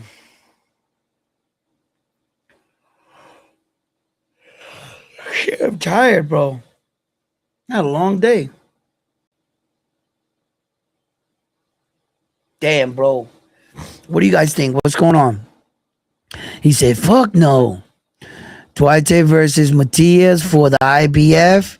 He said, fuck no. Workhorse said, fuck no. Yo. What up, my brother? Duarte versus Landolfo, friends versus friends. That's what was announced already. They already said if Duarte wins this fight, he's fighting Lindolfo Delgado for the IBF, and it's gonna be an in-house fight, so to speak. They both got the same trainer, same coach, but remarkably, people can get that messed up. I know several fighters that train under the same coach, but the two fighters rarely ever even see each other. And they train in the same gym under the same coach. They just go into the gyms at different hours. The coach is in the gym fucking, the coach lives in the gym basically. And, you know, either the coach is doing like morning classes with the kids or something, then afternoon classes with the mid, and then the night classes will be when they lock the doors and the pros come in, or some pro guys will come in the midday if they had to, and they go in the separate room or whatever. Some guys, they'll work out with us out in the open. It all depends. Everybody's situation is different. Top Rank has a schedule, and one guy will call the Top Rank guy out there and say, look, we're coming through at 4 o'clock. Do you guys got anybody in the gym at 4? And they'll tell who's going to be there and what. So a lot of these things are like, you know, appointments and shit, and schedules. So it doesn't mean all the time that just because he trains in the same gym that they have a close relationship. I can't say that to be true. You know, they might know each other. They might know that he's in the gym and he's in the gym. They might have crossed each other's path in the hallway a few times. I don't know how close their bond is, but I do know one thing, that he's supposed to be fighting Lindolfo Delgado for the IBF strap. And Lindolfo Delgado, with the performance that Oscar Duarte came in the ring tonight, he'll lose against Lindolfo. But you know what? Lindolfo Delgado didn't even look all that great neither in his last fight. So, hey, look at Tim Tszyu. For those of you that don't know or do know, Tim Tszyu and Errol Spence Jr. is a go. That's a signed, done deal. They kicked off their first post-fight conference already. They kicked it off. Errol and him went back and forth already. And Errol's like, listen, I've been all around the world boxing in all these tournaments. I'll go to Australia and bust your ass. Tim Tszyu's like, all right, fine. You don't want a tune-up fight? You don't want none of that? You want to take an active fighter on? I welcome the challenge. So now we got Tim Tszyu versus Errol Spence Jr., the return of Errol Spence Jr., right? And that's when he cut his eye right there. He's still healing. And this fight is going to go down in July. I think July 25th, but it'll be July 26th in Australia. It'll be the 25th out here and the 26th out there when the fight kicks off.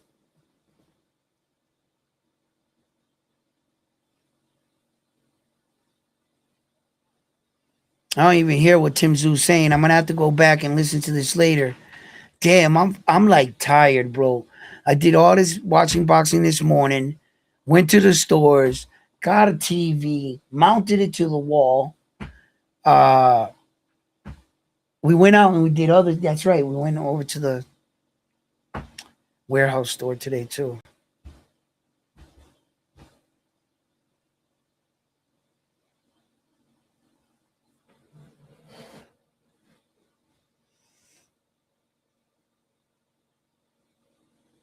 Post fight is after the fight.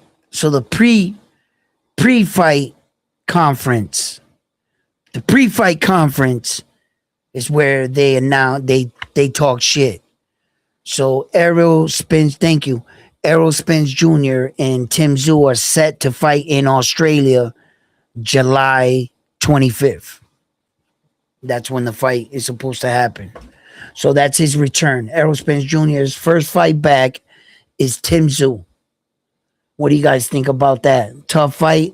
You think that Errol Spence Jr. is taking on a bit too too fast coming back, or do you think that um, Tim Zoo is tailor made for Errol Spence Jr.'s return? And how do you guys see that fight? So,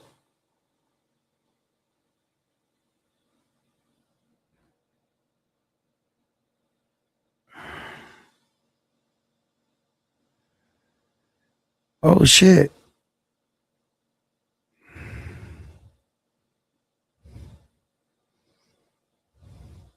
Little bit of boxing news coming in.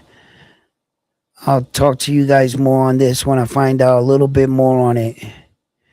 Yeah, yeah, Ryan's there to support fucking David the Monster Benavidez. Yes,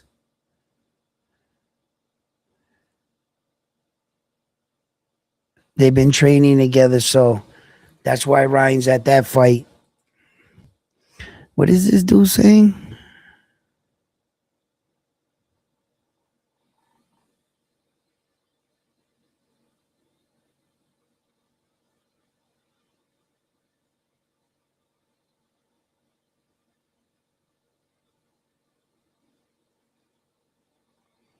Press conference.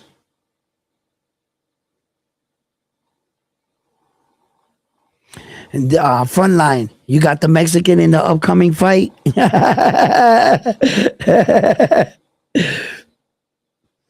Look at Canelo there to support Jaime Munguia.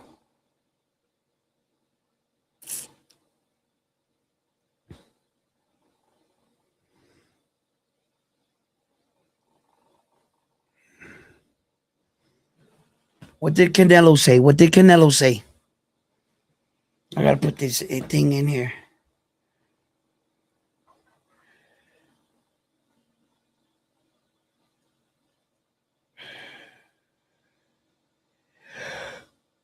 Oh yeah.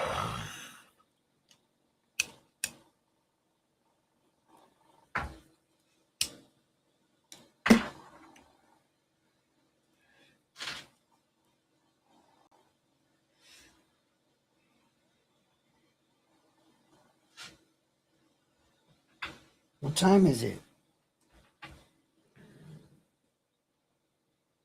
11:14.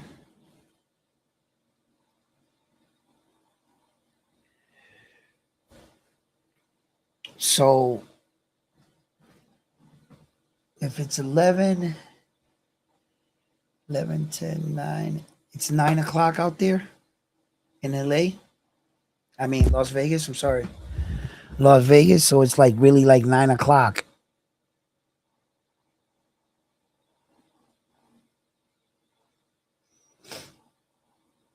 Chris Maddox.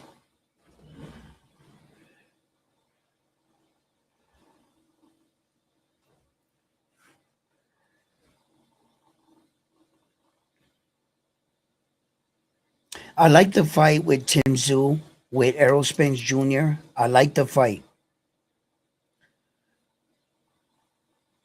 3 years in activity. Listen, guys, let me tell you something right now. If you're an Errol Spence Jr. fan like I am, right? Uh just enjoy this fight. I wouldn't put any money on the fight for multiple reasons. One, you're gonna buy into all that shit just before the fight, and you're gonna think that Errol Spence Jr. is back type shit. The problem with boxing is the kind of sport you can't play around with. Just because you've been out of basketball for 3 years or something, you can come back to basketball and shoot a jumper. Yeah, you can. Boxing's a lot more difficult. The speed of boxing, the speed of the actual fight on fight night. You can't emulate that in sparring. You can't. You can go as hard as you want in sparring. You could, you know, kill yourself in the gym. But on fight night, the expectation, the crowd cheering, your family in the front row, the nerves, the desire to want to perform. You could you could drain yourself. You can drain yourself, and yeah, it's just different. It's just different.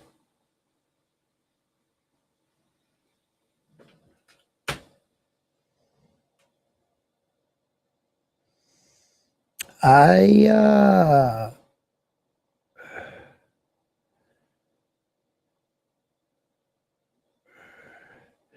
All right, Jaime Mongia, this is your time.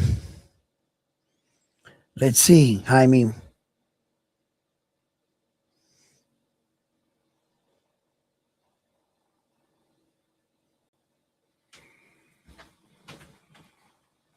This is your time.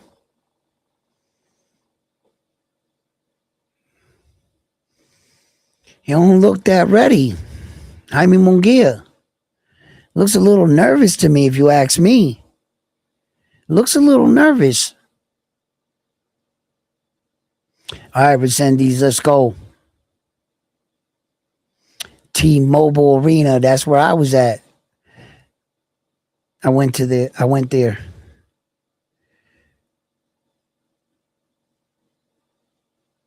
Ooh. Place is not all that packed. This is a cold main event though. The place really fills up when the main event hits and everybody comes down from like them suites and all like they have like a lot of like people have like boxing these rooms and shit. You needed like invitations or passes and shit, and you go in there and it's like 50 people, whatever, 25 people, 30 people in those rooms. When the main event starts, they all leave them rooms and come down to the seats. And that's when you see in like main event fights, all of a sudden everything's packed. You know, those people just don't come in from the street. They were already in the building. They're just like a lot of those, like if you look up, if you ever been to a boxing match or whatever, or if you had you see those booths up there, those are suites. And then in between the suites, like it'll go around, right? And then it'll be a big room. Then more suites, more suites. It'll go around like that. It'll be a big room and like that. It depends what stadium you're in. In Boston, they do that like that. Same system, same way, same way. You know, different structure, you know, architect or whatever. The design of the building's a little bit different, but same concept. Every time we would get in those rooms with all the like a lot of people would be in there depending what parties were in there. Sometimes you can get in, sometimes you can't, depending who you know. You know, and uh some you're not getting in. Some you're just not getting in. You better have the right shit to show you ain't getting in. But some you could, and then that's when they come out and fill up their seats. And a lot of people come from the flats too, from like down in the flats. They be walking around buying drinks at the bars and shit, and they're like all spread out like that. All those people come down to the seats, and that shit fills up quick. Yeah, so in the main event, we'll probably see it a little bit more packed. They're starting to fill in now.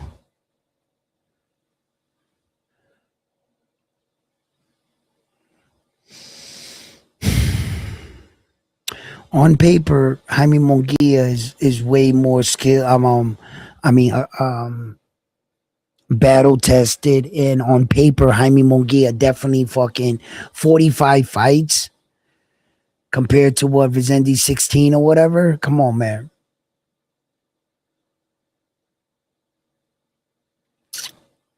Let's see how the freaking judging is in this fight, huh, guys? Duarte got gifted that win, bro. I don't give a fuck what anybody says. He got gifted that win. Duarte didn't win that fight for me. They need to run that shit back.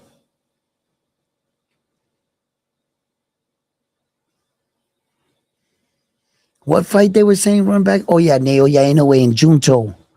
That fight was a close fight, competitive fight, but no, I don't want to see that fight again. I would see the Duarte fight again with the other dude because there's controversy there. I felt like Naoya Inoue clearly won that fight against Junto. There's no need to revisit it. The fight wasn't really close. Now that Duarte fight, mm-mm. Jaime Munguia, 29 years old, 6 feet tall, weighed in at 167 and 1/4 pounds.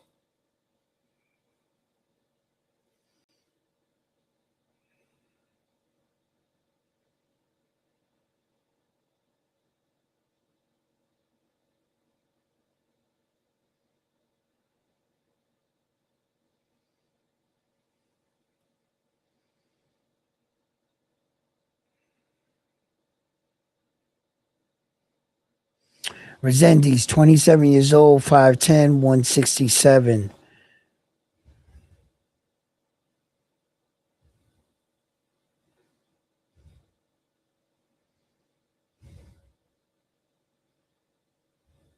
Super middleweight champion of the world. Oh, Resendiz looks good, bro. I think he likes being champion.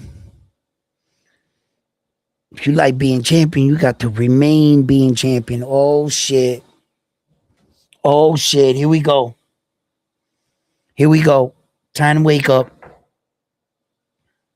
Let's go.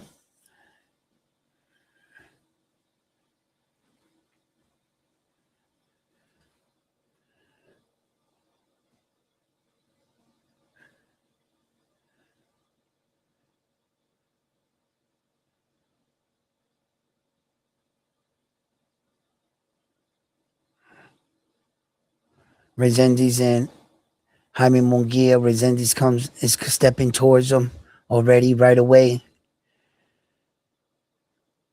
Resendiz pulls out 2 jabs.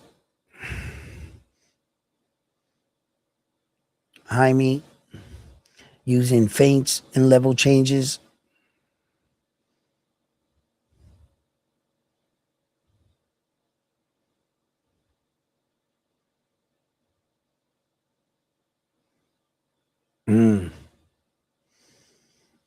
Wow. Both guys showing each other mutual respect. Resendiz pops off the jab. Jaime's watching him close. Both fighters don't want to do too much too early. Resendiz comes with 1-2 over the top. Clips the side of Jaime's head. Jaime pops out the jab right now, puts it in Resendiz's face. Resendiz is moving, trying to move forward. Jaime answers back with a jab of his own, trying to push Resendiz back. Resendiz ducks underneath that jab, but it gets caught with a check hook. Munguia's putting his hands together, letting him go early in the fight. And we got a nice little uppercut on the inside there.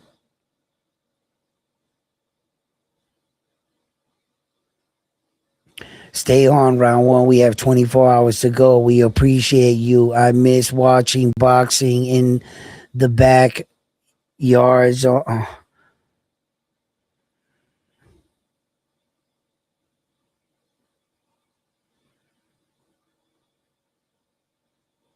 I'ma get me some. Thank you for the 20 spot. That's gonna go towards it, baby. Yeah. Man, I'm trying, man. I'm trying. It's been a long day of boxing, but I thank you for the super chat, my brother. One loops, one loop, some, one lump sum. My eyes are bad. I can barely see that shit. Yo, as a matter of fact, is that 005 or 885? I can't even see numbers now. Oh shit, Munguia's coming against the rope right now, throwing a 1-2, partially blocked by Resendiz. Resendiz looks like Adam, like he didn't do shit. Resendiz is stalking right now. He just snapped out the jab. We are in the first round with 12 seconds to the left to go in the round. The round is coming to a close. For the most part, both. Oh, Jaime swings big there at the end. I don't think he like caught Resendiz with that really good, but let me tell you something. If you ever boxed before, when you block punches with the glove, you still feel that shit. You feel that shit. Every time I used to get punched and I put my hand up like that, fucking yeah, it would take away some of the impact, but you still feel it, bro. Sometimes boxers would punch your glove and your knuckles would smack against your face from your own glove, from guys punching you. You know, I don't miss it, but I don't mind fucking fighting and putting on the gloves and shit. Like, just something about it, bro. Even up in age now, I still like, I don't mind putting on the gloves, bro. I just don't mind.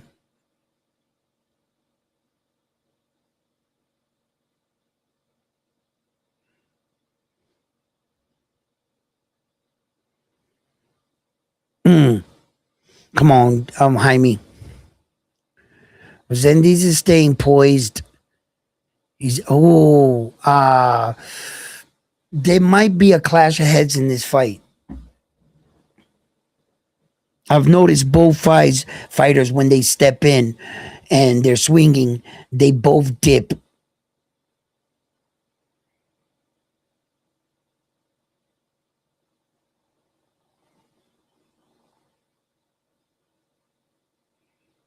Nice jab. Both fighters meet each other in the middle of the ring and exchange jabs. Jaime Moguia throws a 1-2 over the top.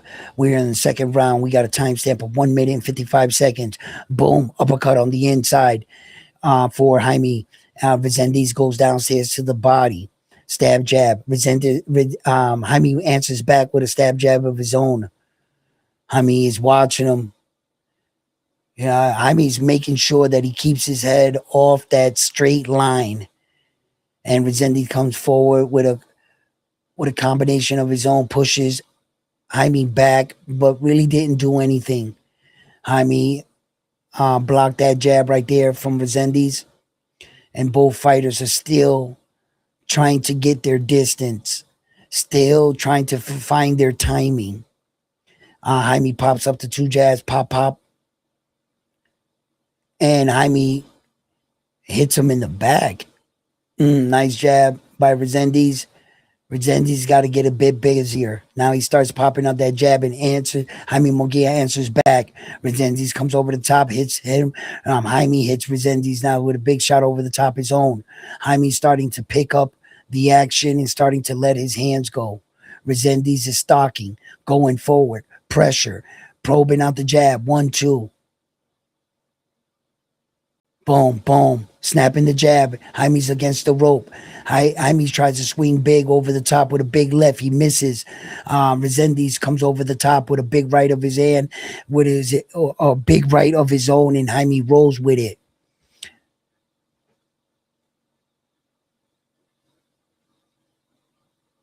Jaime can't get too lazy behind his jab. Resendiz can pick up on that and come right over it. You use a lazy jab, a fighter will make you pay for that.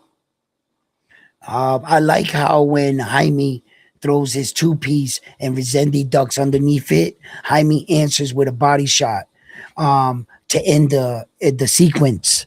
You know, he throws the check hook, he ducks underneath it, and then he answers it with a body shot right underneath. I like, and then he terminates the exchange.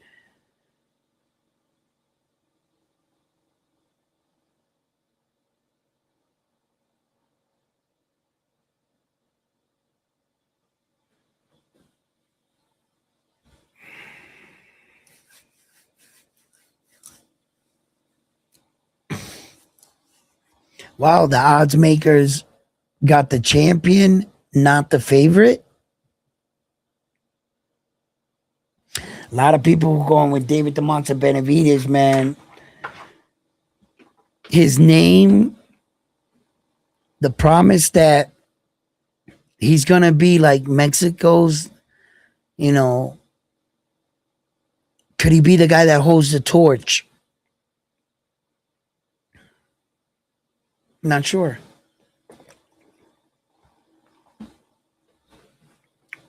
We're in the third round, 2 minutes 43 seconds. Jaime Mogia and Rezendes. Jaime's doing some good work right now. He's putting a lot of pressure on Rezendes. Uh, Not haven't landed anything real significant, but Jaime at least is letting his hands go. Rezendes is using that jab, snapping over the top, putting a lot of pressure on Jaime Mogia right now. He got Jaime Mogia up against the ropes. Both fighters go target downstairs to the body.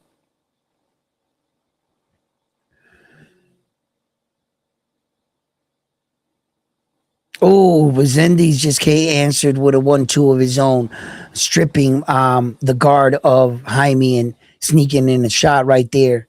Jaime right now working off his jab, trying to use the jab as a distance finder. Boom, boom, straight down the middle. Nice, nice. 1-2 right down the pike to Rezendes. I know he felt that. Nice little body shot downstairs, hit him on the hip. Take away them legs. Rezendes is ooh, Jaime can't stay there for shots like that, bro. That was a good shot. Nice little right hand right over the top from Rezendes. Jaime Munguia answers back.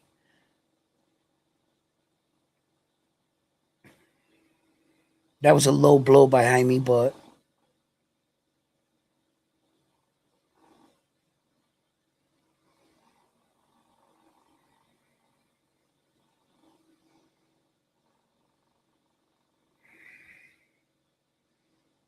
Rezendes is doing good work, but Jaime's doing better work.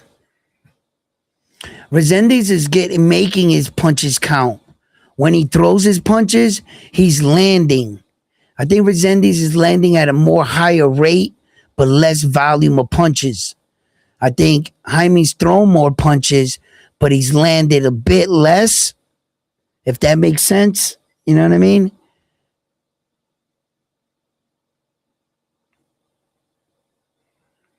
Ooh, nice 1-2 for Jaime Munguia right there.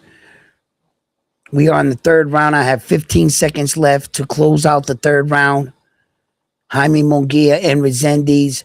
Rezendes is looking like the more accurate of the punchers, but Jaime's the more busier of the fight of the punchers of the fighters.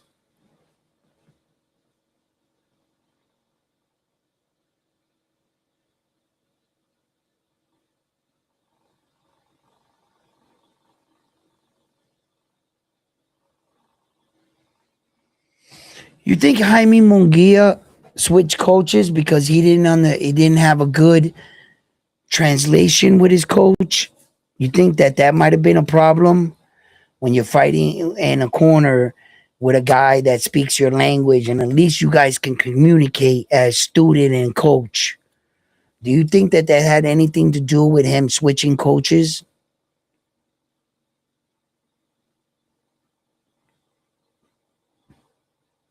Look at Stitch. He's been in the game a long time, bro.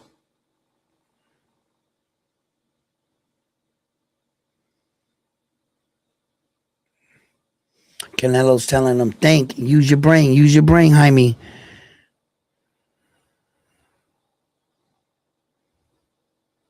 Nice check hold by Jaime Munguia.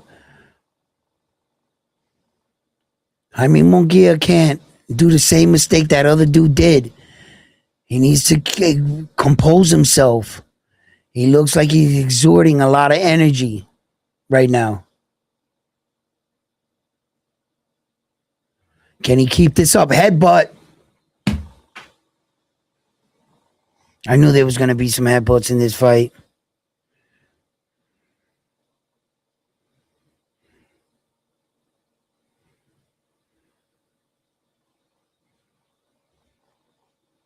Fucking front line.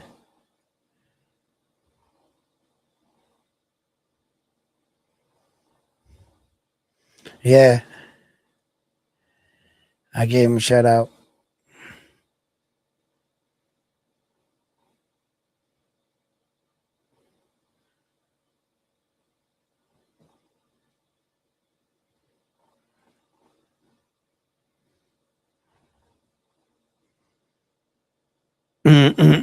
Good exchanges here with Jaime Munguia and Resendiz.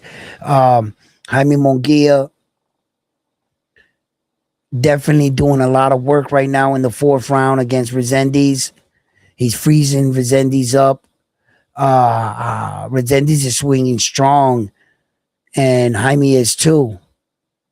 Resendiz is just watching him. Jaime better be careful, bro. He just got clipped there with a good shot on the inside, a good check hook. He wore it well, but he still got hit with it. And Jaime answers back with a flurry of punches of his own, upstairs, downstairs, body shots, switching it up.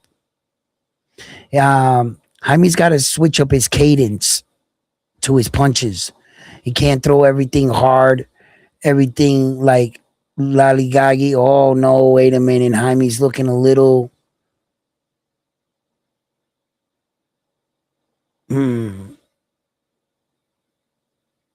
You can see he's trying to take some time off right now to charge up Jaime. See, Resendiz needs to read this. He's staying away from Jaime when this is what Jaime needed. Resendiz is going to be mad at himself when he looks back at this film. And he just got hit with a big hook, check hook. Resendiz looks strong, though. He's taking everything Jaime's giving him. And he just hit Jaime with a two-piece. Send Jaime back to the ropes.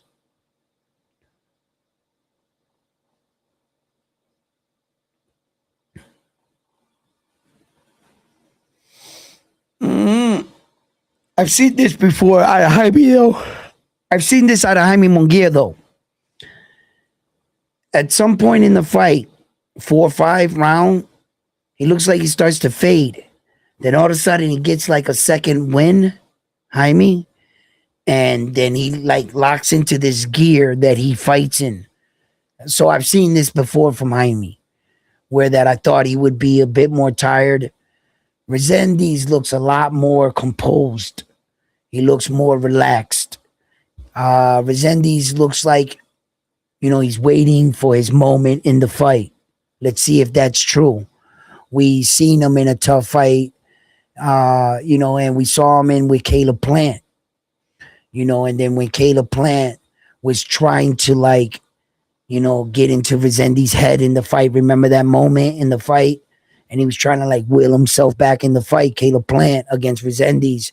Resendiz controlled that shit. Let's see if we can get some of that out of Resendiz going into this fight. We are now in the 5th round. I got timestamp 2 minutes and 47 seconds in the 5th round. And both men meet each other in the center of the ring. Jaime Munguia throws a 1-2. Resendiz is circling out to his right.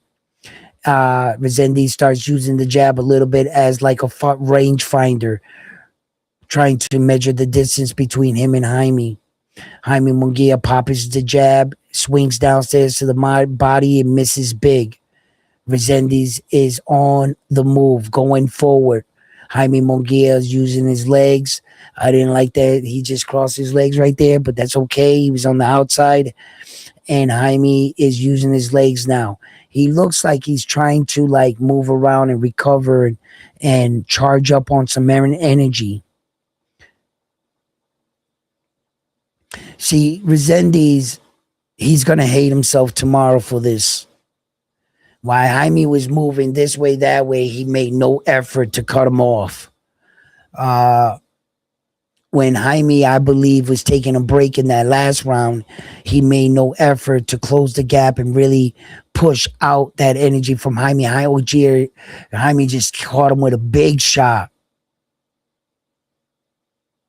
Resendiz got a chin. Resendiz got to act like a champion, like he wants to remain champion. He needs to fight a bit more. Resendiz popping his jab out. He called Jaime with two nice stiff jabs. Jaime Munguia answers back with a stab body shot of his own, pushing Resendiz back with a 1-1-2 upstairs. Resendiz is trying to push Jaime now. He's edging his way closer and closer. Jaime pushes him back, threatens to go upstairs and downstairs, sneaks a body shot downstairs. Good shot, Jaime.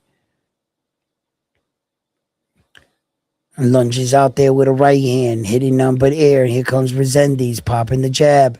Jaime's got his back against the ropes, and Resendiz is pressuring forward. Let's see if Resendiz can do something here in this moment. Jaime Munguia is basically in the corner, and Resendiz backed him all the way into the corner just to let him out, just to spin into the corner that Jaime had him into.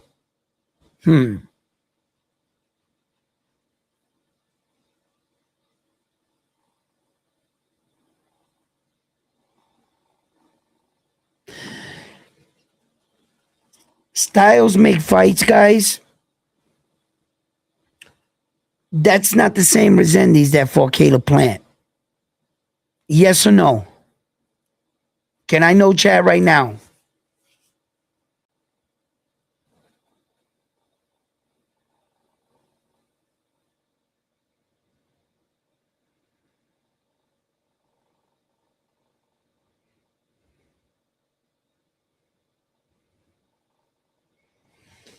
What you mean? Facts for the PBC saving the fight card. They didn't save shit. Yo, Frontline be hating. They didn't save shit. That Japanese fight card was amazing. It was just 8 o'clock in the morning. How hype can you be? You talking to a bunch of people that are nighttime already drinking. They all have everything in their system they need. This fight is not all that exciting. This Jaime Resendiz fight, it's not really living up. I thought it was going to be a bit better than this, but it doesn't matter. I'm not like Frontline putting the cards together against each other. Man, I'm tired. Jaime Munguia answers with two body shots downstairs.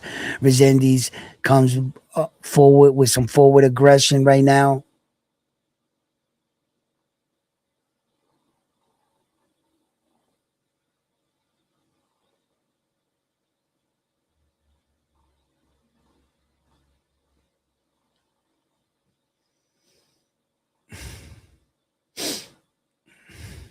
Resendiz got him up against the ropes right now.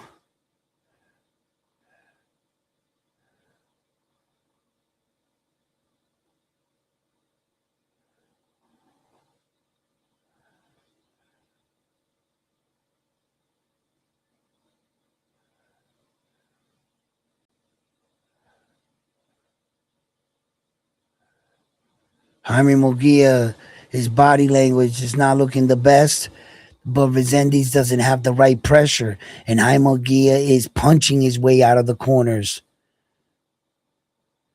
Damn, Resendiz, that year layoff, bro.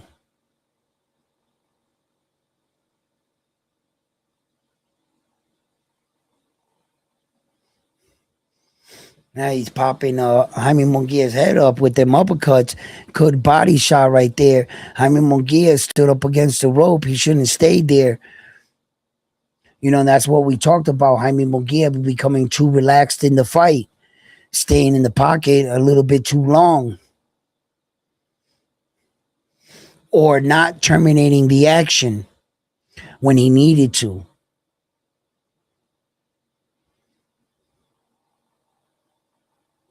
Good uppercut on the inside by Jaime Munguia. That was a good right.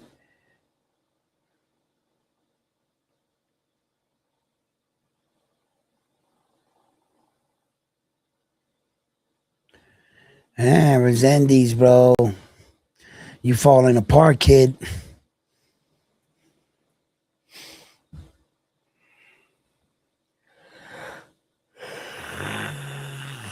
Look at this.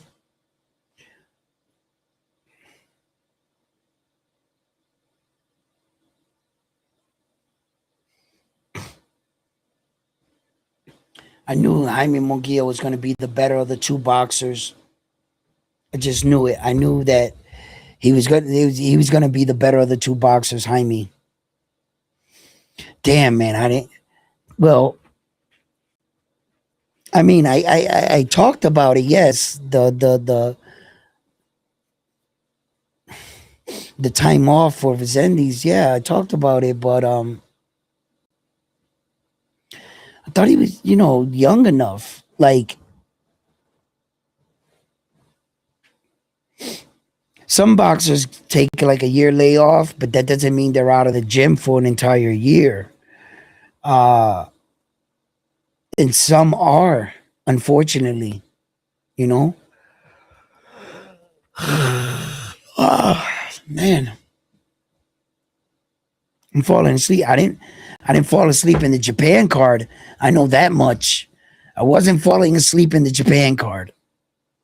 Frontline talking about they saving the night. I'm over here falling asleep. And the Japan card I didn't fall asleep. So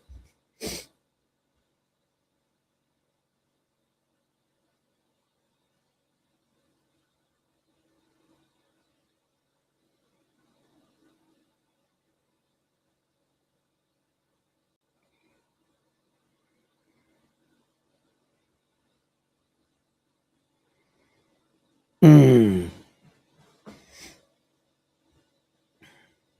Jaime Munguia is just doing better. He's doing the better of the work. Nice uppercut by Jaime Munguia, bro. He's outboxing Resendiz right now. And then Resendiz is letting him just take a rest, a break whenever he wants to. Look at him.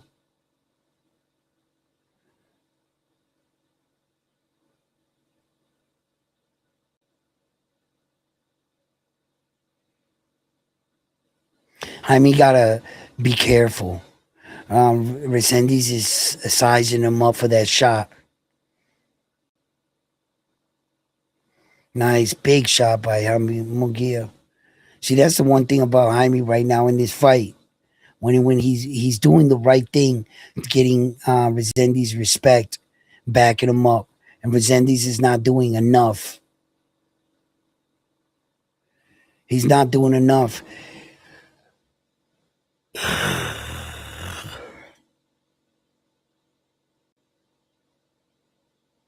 We're in the seventh round. Timestamp 1 minute and 12 seconds in the seventh round.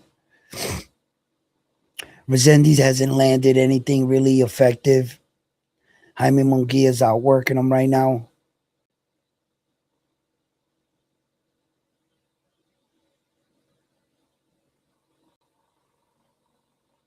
Here goes Resendiz trying to go forward, but swinging big over the top. Jaime Munguia is all over that. He knows everything Resendiz is doing.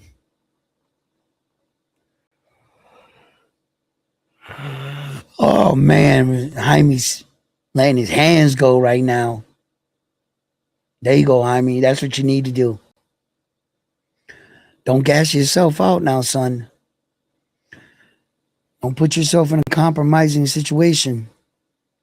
If Resendiz was smart, he would attack him right now. I don't know why he's not. I can see why Jaime Munguia is looking for rest. He's throwing all these punches. But you see, like in these moments right here, he should be attacking him.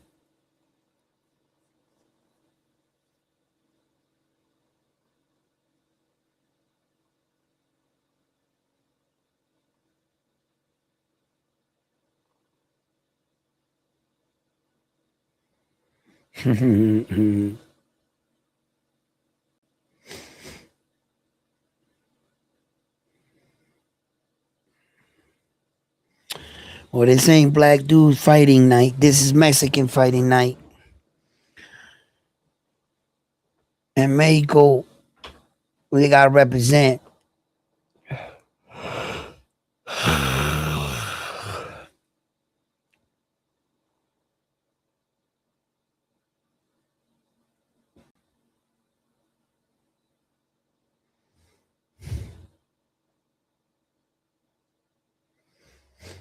Come on, Jaime Munguia, keep it together. We're in the eighth round, starting of the eighth round.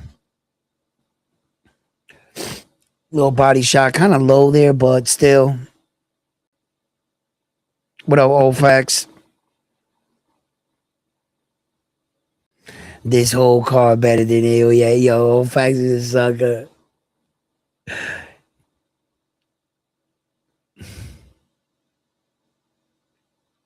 That Inoue fight was a lot better than these fights. The competition was way better. Their form was better. Their techniques was better. The speed was better. The footwork was better than these guys. These guys are just evenly matched. The matchmakers match the level of skills right. When you do that, you're gonna get real interesting fights. Like the last fight wasn't stylistically technical. Like they're not the most superior of fighters, but what Naoya Inoue and Junto did, that was like two real skilled fighters, man. There was a lot of intelligence in that fight. You could see when at some points when fights Junto started taking chances, Naoya Inoue took chances. It was just a lot of like high skill moves. This right here, like the Resendiz and Jaime fight, this is good boxing. This is good boxing right here, actually. It's pretty decent boxing. Uh, just their levels.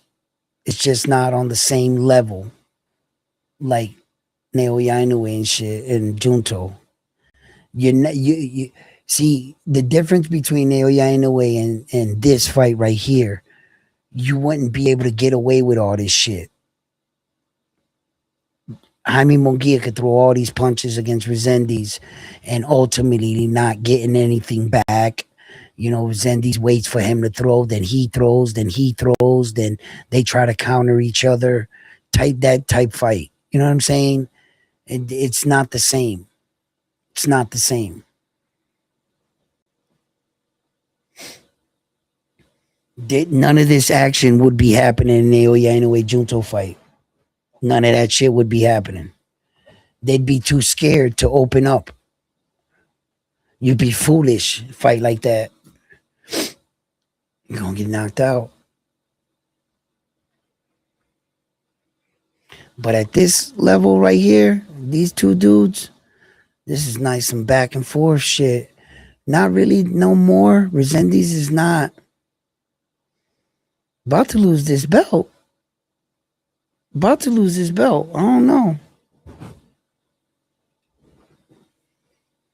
And as we know, Jaime could get knocked out with one punch. So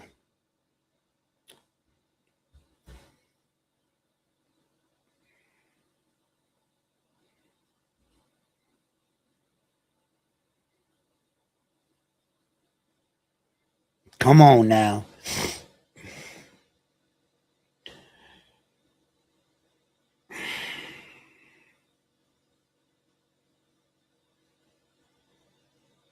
Damn, bro.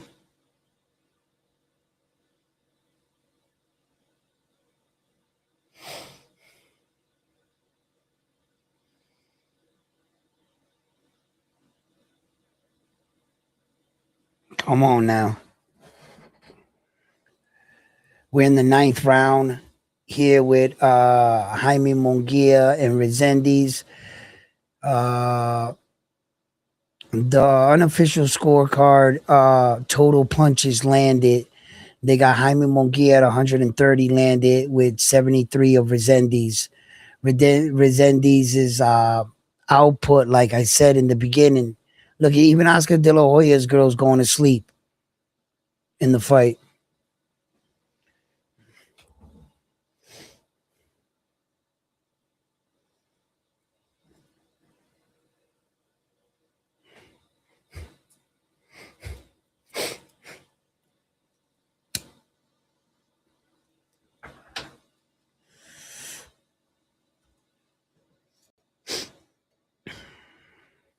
Good body shot.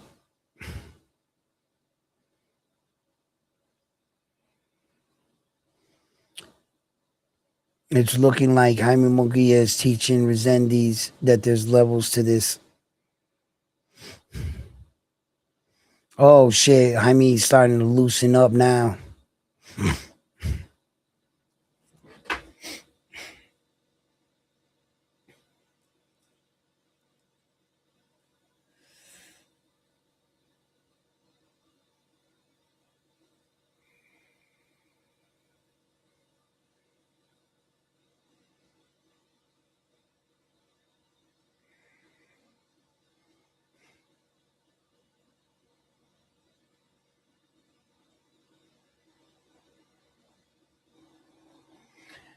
Man, Resendiz can't get to Jaime now. I think he's letting the fight slip away from him. And Jaime Munguia is starting to tee off on Resendiz right now. He's starting to catch him with a lot of shots. Resendiz is starting to like fall back into thinking he can hit him with one big shot. I don't think it's gonna work. I think Resendiz got to put his hands together, and he hasn't really landed anything.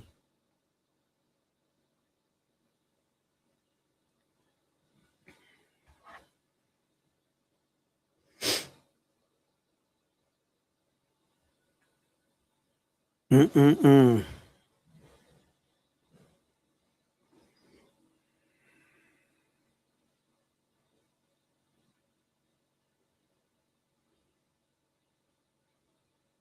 Mm.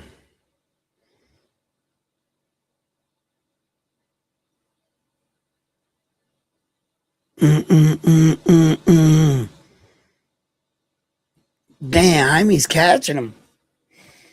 Jaime's catching him with some shots.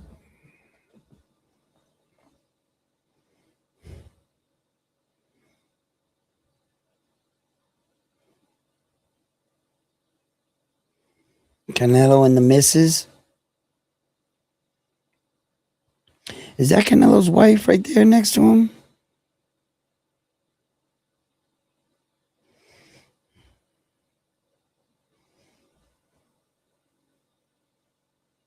I'm not sure. Who's that? I don't look like her. A lot of them girls look the same though. They all get to that level. You notice they all straighten out their hair straight. The same makeup game and shit. They all kind of favor each other.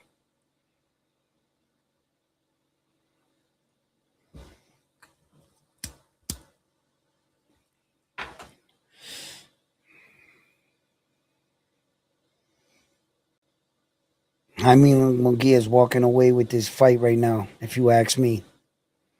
And no sooner that I said that, Resendiz answers back with a good little combination of his own, a little far in between. Uh, they basically got Jaime Munguia winning every round but one. Resendiz did not put up a good enough fight for me at all. That year out of the ring, getting caught up to speed.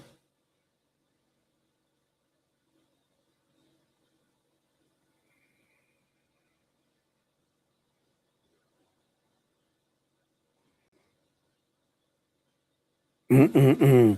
Every time Resendiz comes in and Jaime Munguia answers. But Jaime Munguia is still making the same mistake.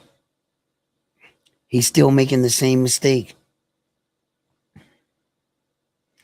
Resendiz, the one thing that he's doing wrong is that Resendiz is going backwards.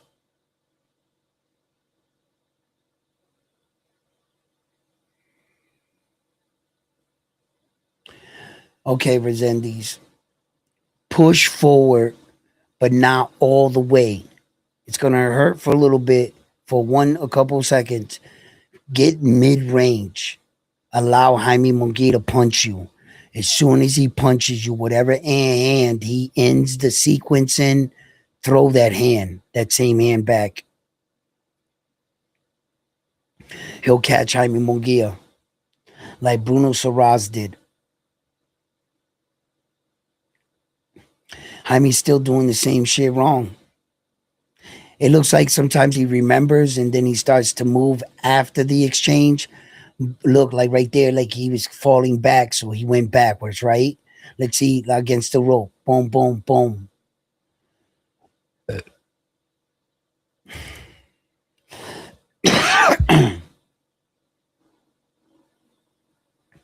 That wouldn't be Jaime Munguia's girl.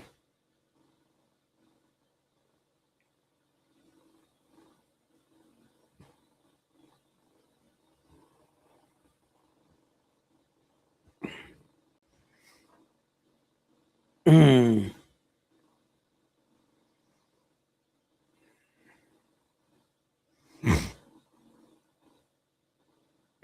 Yeah, Resendiz is letting them walk away with this belt.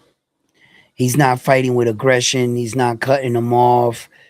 He's I'd smack the shit out of him in the corner if I was his coach. Wake the fuck up. The hell you doing, bro? Shit's crazy, bro.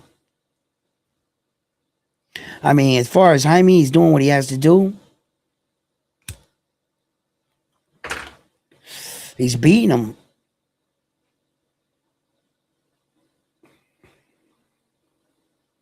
Damn, bro.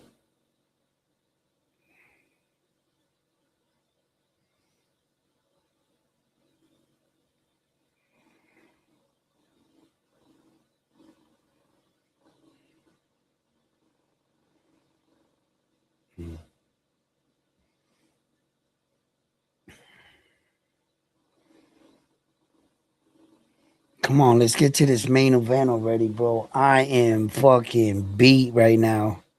What are we at? 12 o'clock at night?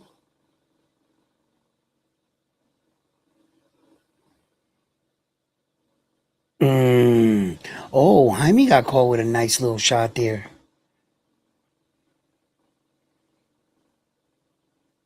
Here comes Resendiz.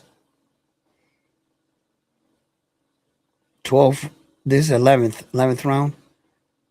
Damn.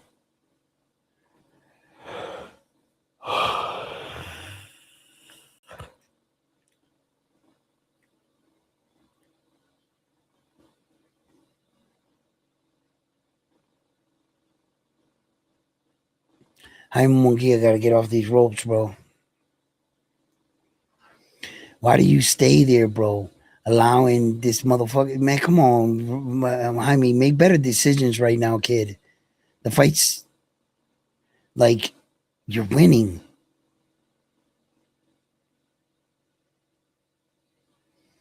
I mean, look at this.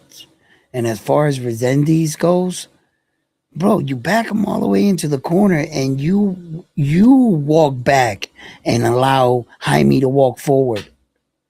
What the hell did you back him in the corner for? Damn, bro. Resendiz getting outworked right now. He's just getting outworked.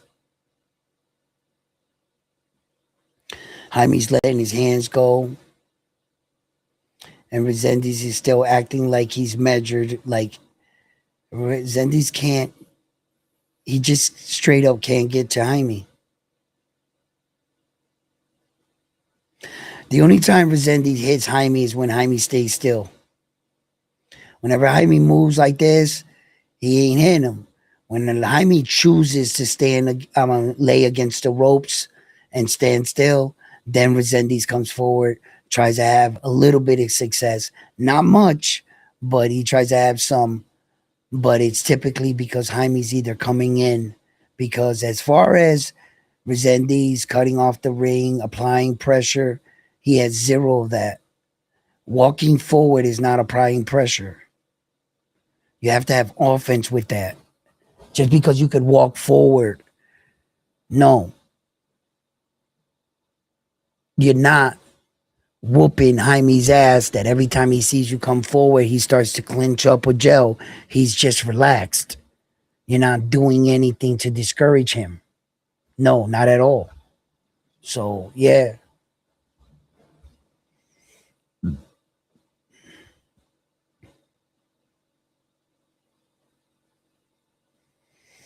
And then it doesn't even look like Jaime Munguia is possessing the punching power to hurt Resendiz.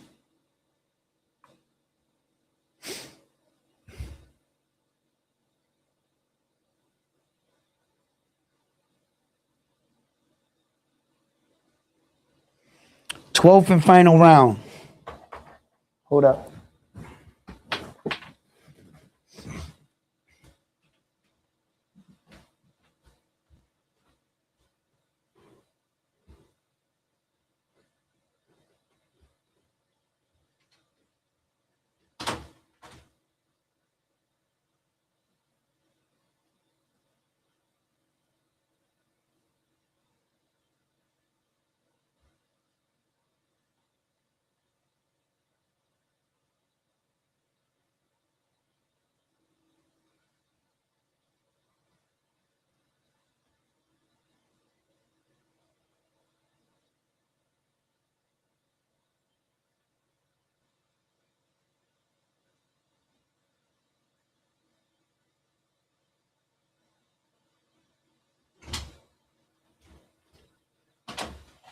Man, they moved everything on me.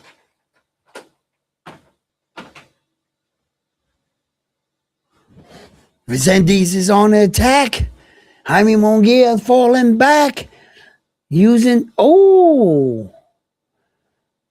Resendiz trying to sell out here in the last 12th round. He's trying to sell out, trying to push Jaime Munguia back. It's too late, Papa. Not unless you knock him out.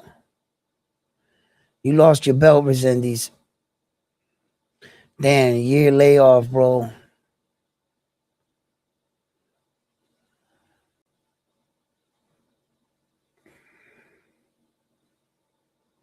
His timing wasn't there.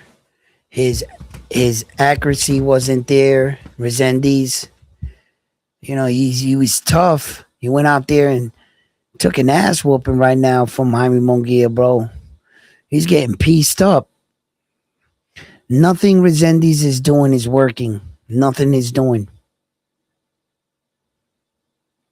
He's had minimal success in this fight at best.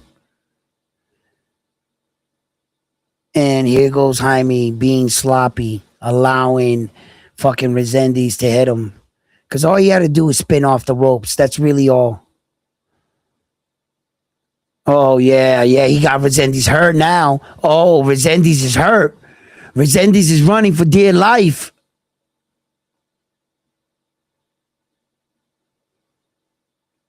Resendiz doesn't even have the placement in his punches. Nothing. Now he's going back. He got hurt. He got stunned by some of these punches. Jaime Munguia caught him coming in a little reckless.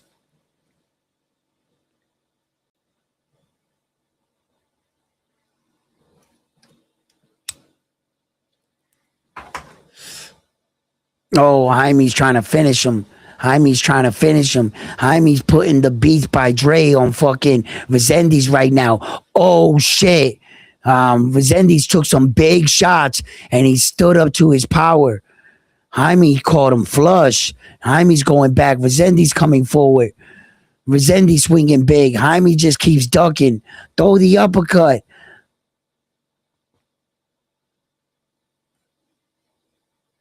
It's over. Resendiz lost.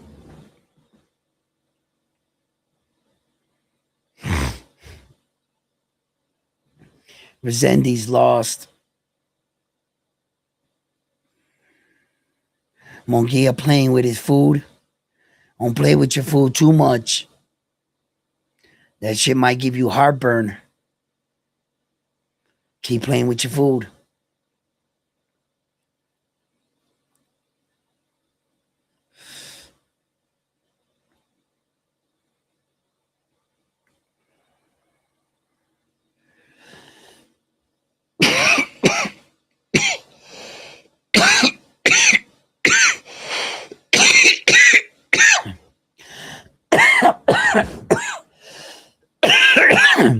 This is not a guarantee win. What if the judges be like, and still You seen them scorecards ripping people off.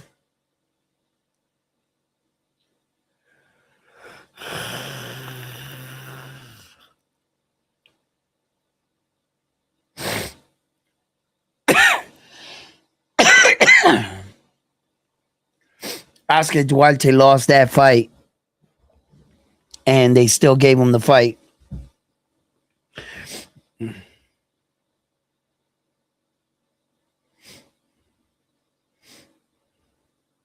Yeah, but since he's got hit hard there, he was running, evading.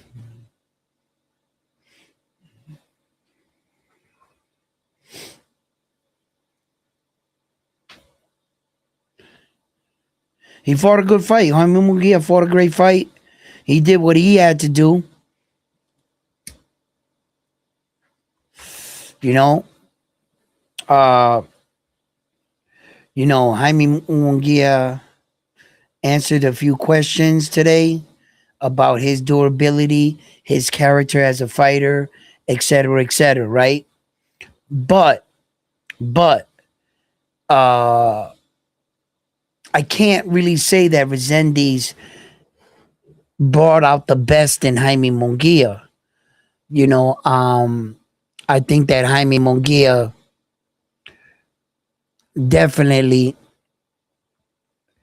fought a good fight, but I don't think that Resendiz made it that much of a challenge.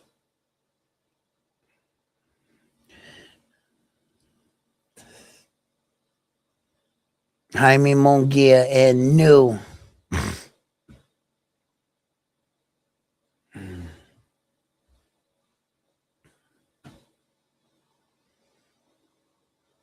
Thank you for kicking my ass, Canelo, and then training me with your coach, making me world champion. He did it. He became world champion. You can't take that away. You can't take that away. Congratulations, young man. You are now a world champion. No better feeling in the world, bro.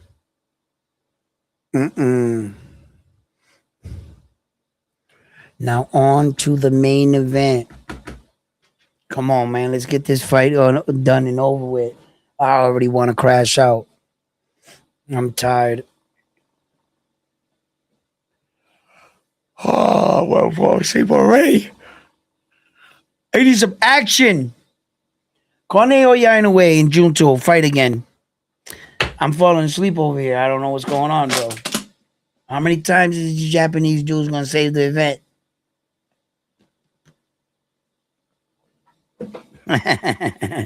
Shots fired.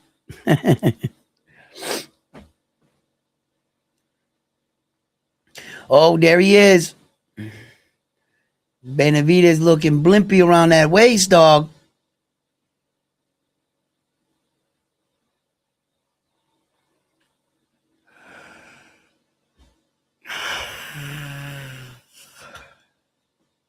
Look at Zurdo.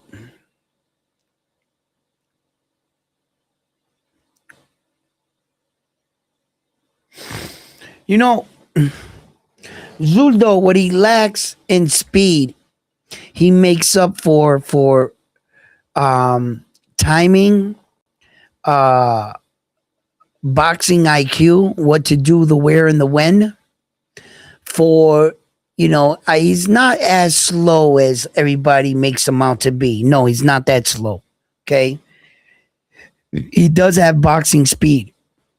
All right, Zurdo. Uh, you know, Zurdo has had these wins that uh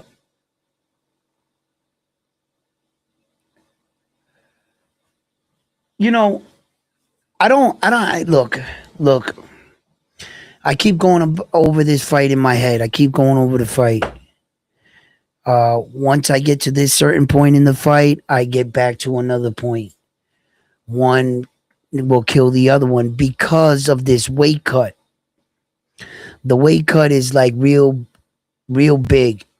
Um, a lot of people that don't understand real boxing and like rather than like what they see on the street or something. Meaning, in real boxing, every pound matters. And I mean, every pound matters. There has been fights that have been canceled for a fighter coming in just 2 or 3 pounds over, and the other guy saying he don't want to take the fight. Because when you're cutting weight, it's very dangerous.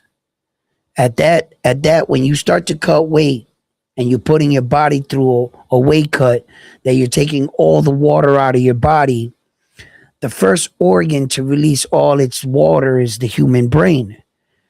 And it's the last organ to take the water in, your liver, your kidneys, and so forth, when you're cutting the weight, right? So it becomes dangerous. The reason why weight cutting is very dangerous is because if you're dehydrated, the air in between your brain and your skull makes like a suction cup and it goes and you go out. When you're fully hydrated, like a heavyweight, they don't cut weight, right?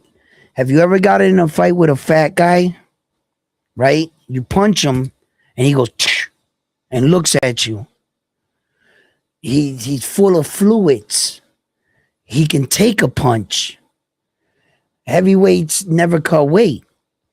Where the most risk at in all of boxing or every division that cuts weight, you take the chance of being dehydrated and suffering damage with every fight, with every punch. It might not notice it right away. No, you're not. It'll take 10 years, 12 years for that punch to register. But when it does, you notice the difference in the way he talks, everything. So the weight cut is dangerous. It's the weight jump is dangerous. This one, the 25 pounds plus the additional weight that Zurdo's gonna rehydrate to. And then there's gonna always be that fan that comes in and says, "Edwin, you're wrong." And I'll say, "Why? Why would I be wrong in this situation? What would I be wrong about?" He says, "Heavyweight champions and heavyweight fighters um, come in 30, 40 pounds heavier than the other guy, and they got no problem." See, that's where you would be wrong. Because after a certain size, the human anatomy, it really doesn't matter. Once you break that 225 mark and you're that on that side, after that, there's it only takes a certain amount of pressure to knock a human being out. It only takes a certain amount of size that after that, pretty much, that's why Jarrell, Big Baby came in 100 pounds in the fight. It was 98 pounds over Dubois. If it was at that point that weight plays such a factor, then that should have spelled out for Big Baby. He should have been able to punch Dubois once and knock him clean out of the ring. But it doesn't work that way now, does it? But put the other shoe on the foot, make it a different scenario, right? Put Canelo Alvarez at 168 and put him against the heavyweight champion of the world. He's gonna knock out Saul easy. He's gonna knock him out easy. He's just too big. It's too much weight. And there's gonna be fight fans that are gonna be looking in on the fight. They're gonna be saying, "Nah, Edwin, that weight's not gonna matter."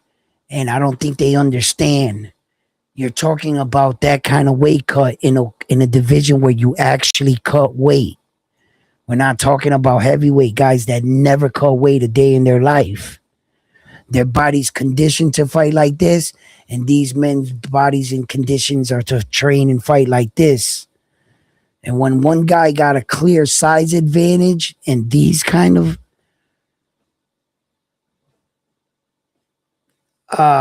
there are medical fields and lawyers and doctors that advise against shit like that. Why you think Edwin De Los Santos didn't take that fight with Keyshawn Davis? If weight didn't matter, 5-6 pounds. That was only 5-6 pounds. If that didn't matter, why don't you think he took that fight?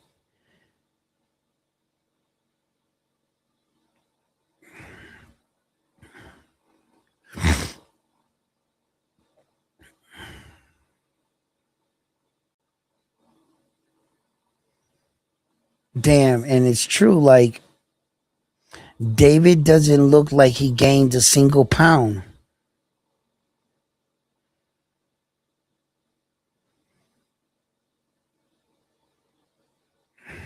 And Zurdo looks fucking filled up.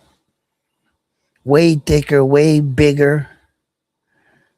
I mean, that does not spell success. No, it doesn't. Doesn't spell success. But the fact that he's got all this weight on David the Monster Benavidez, but it does raise concern. If we start watching the fight and we see that Zurdo's punches are too heavy for, David the Monster Benavidez, we'll know by that point he bit off more than he can chew. Now wouldn't we? We would also know that Zurdo, and then we have to ask ourselves too, how is Zurdo going to take David the Monster Benavidez's punch, and can he actually walk through his punches? You know what I mean?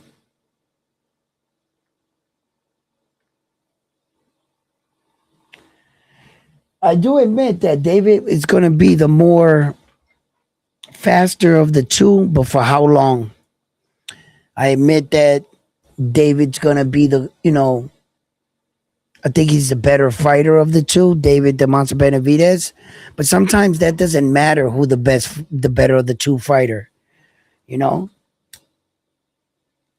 Just ask H2O and Lucas Body. H2O was winning that entire fight.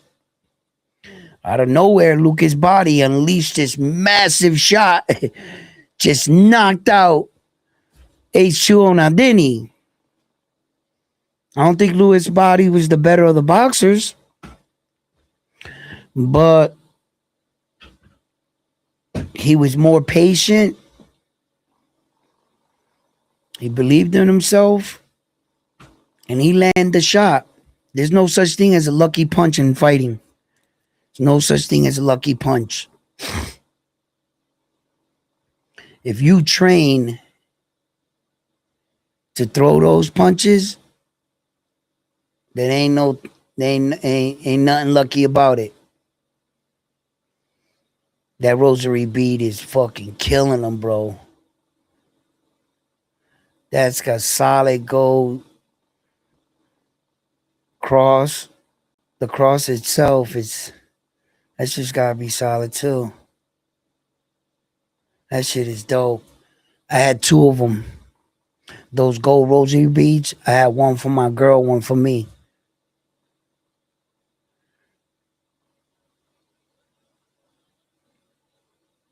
Not that big though. Hell no.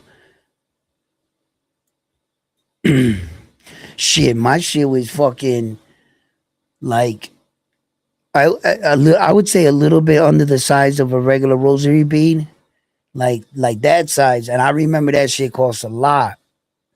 I bought that shit years, like fucking 20 something years ago.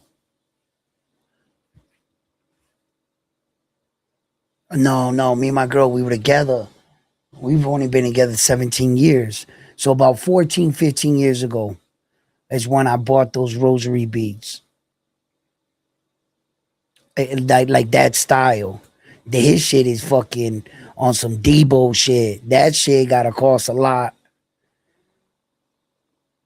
Shit gotta cost a lot because my shit costs a lot. When I bought mine, I I don't think I bought them both on the same day. I think I bought mine and she liked it mine. And then damn, I said my girl's name. And then she wanted one. And then I ended up going and I think I got her one. But I got mine first. And then I got her a small one. Hers wasn't as like big as mine. Her shit, like it was a little bit shorter and a lot thinner than mine. I remember. Yeah, my rosary bead one was bigger. Then I think my shit snapped.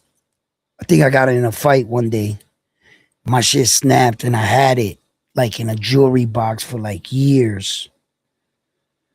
Yeah, I think I had it traded in. I melted it down or some shit. I'm not sure.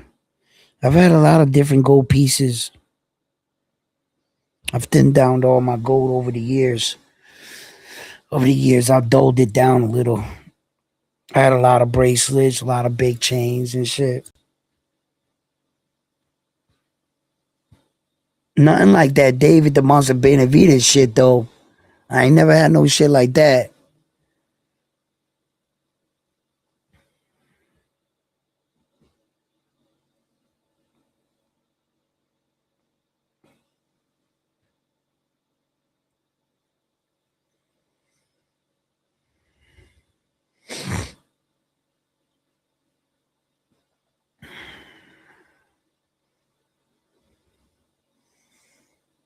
Is that concrete? This motherfucker's everywhere. Oh shit, look at concrete. He's all over YouTube and shit.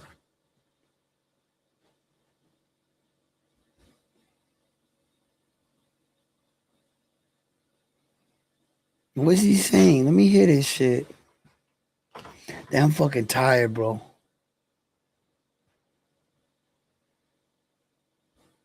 Oh, I gotta turn on the. Oh, that's for David the Monster Benavidez walk.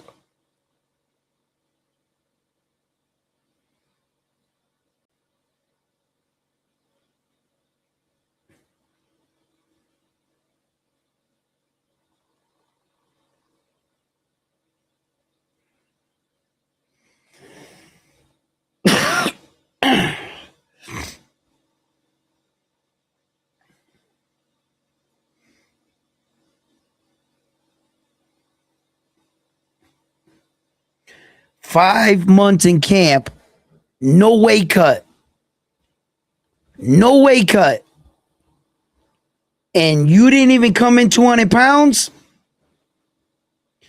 I don't know where these guys say that he walks around. Oh, 220, 200 plus pounds.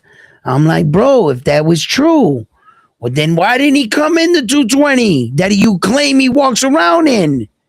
At least come to the fight in that. Don't tell me you trained at 220 pounds and then you came down in weight and got in shape to make 196 and what? Then you made it to fight week 196? Bro, everybody keeps telling me, no, round one. He walks around 200 plus. He's going to be okay. And I'm like, bro, why the fuck didn't he make the weight?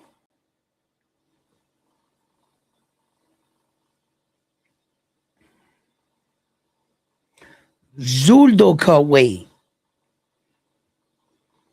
And the Monster Benavidez and his father told you, oh, this is going to be my son's best fight. He's going to be in the greatest position. Why? Because my son didn't have to cut weight this fight for once in his life. Really? He doesn't have to cut? No, he cut no weight this time. How much he weigh? 196. Look at the size of that man walking into the ring. Tell me if you notice a difference right away. That doesn't say that he's going to beat David the Monster Benavidez. No, that does not. David could go in there and fuck this bigger dude up. Yeah, that's a possibility. I'm just alluding you to the task at hand. So when David does this, the world better acknowledge this. The boxing world needs to acknowledge shit like this. When men do shit like this, Terrence Crawford going up 2 weight divisions. Bro, that 25-pound weight jump is the equivalence to 5 weight divisions. You do know that, right? Just the 75 to the cruiser. That's 5 weight division jump. Terrence jumped up 2 to fight Saul. And this guy's rehydrating. So keep that in mind. 25 pounds is 5 divisions in 1 jump. Okay, guys. Keep saying this weight shit don't mean nothing. Keep doing it.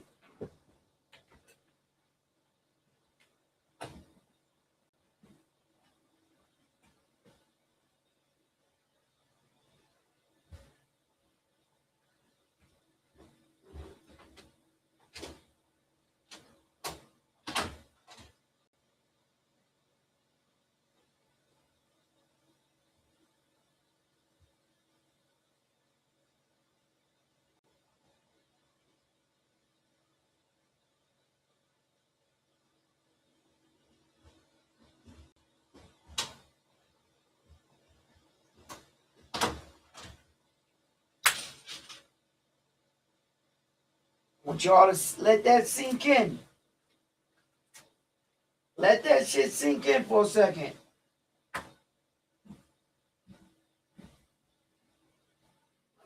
Let that shit sink in. That's 5 weight division jump, bro.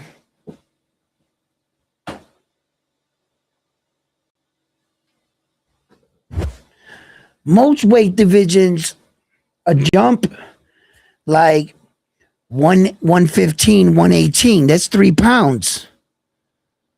122, 126. That's 4 pounds.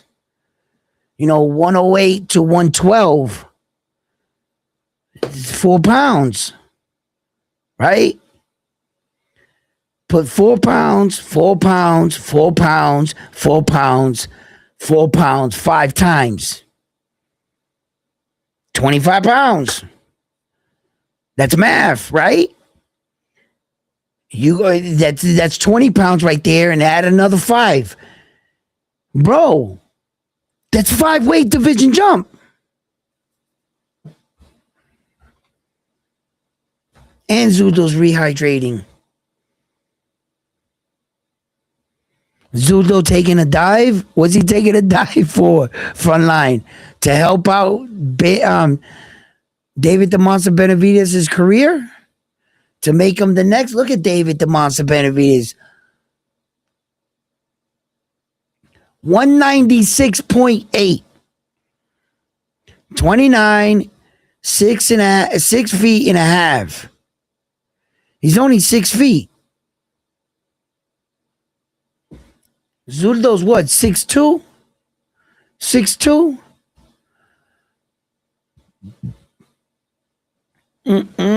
Here we go, guys. Here we go. Here we go.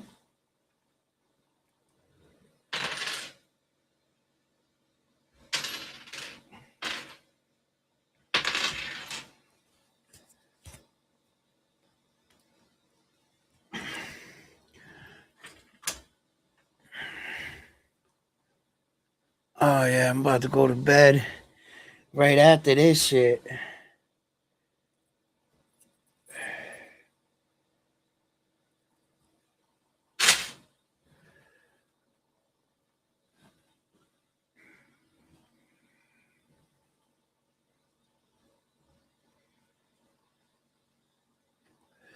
$34 years old, 6'2.5", 200 pounds on the scale. What did it say down there? The only Mexican to what? Win at cruiserweight. I didn't read it all. I just guessed that last part. Is that what it said? This is it, baby. Last 12-round fight of the day. Come on, man. I got to make it through. Come on, coach. Cut me, Mick. Cut me. Cut me. Ah! You know what I mean? Wake me up. Let's go. Oh, shit. Zurdo looking better in shape. Look at his chest. Was that the light angle? Maybe the lights? Made him look kind of jacked, didn't it? With the light coming down on him.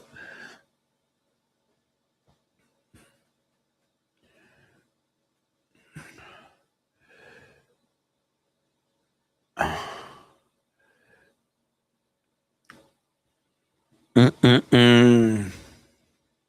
It's on because it's on because it's on. It's on. Here we go, guys. Here, let me turn off the volume of the fight if it's all. If it is off, no, it wasn't. Because my microphone, it cuts out my mic. And round one started here at the David the Monster Benavidez and Zurdo Ramirez fight. Both fighters meeting each other in the center of the ring. David the Monster Benavidez pulls out the jab first. Zurdo answers back. Zurdo clearly looking like the way bigger guy in this ring. For the first time, David the Monster Benavidez doesn't look that big. Good jab. David smart though. He's been fighting for a very long time. David the Monster Benavidez. He's been around a lot of boxing gyms. He's part of a lot of great fighters. David has seen it all. Trust me when I tell you that much though. He has seen it all. Just the size factor and how he takes Zurdo's punches has been my main concern. And that is the only way I can get that answer, ladies and gentlemen. Right now. It's the only way I can get that.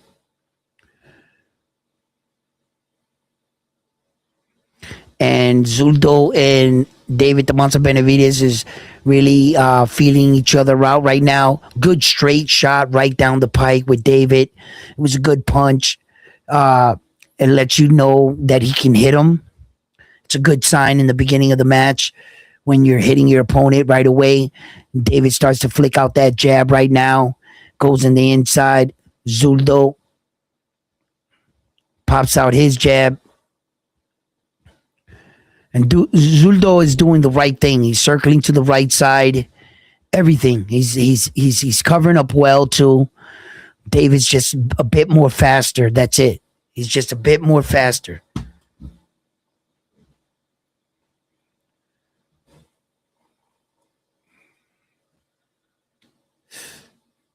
Nice shot by David.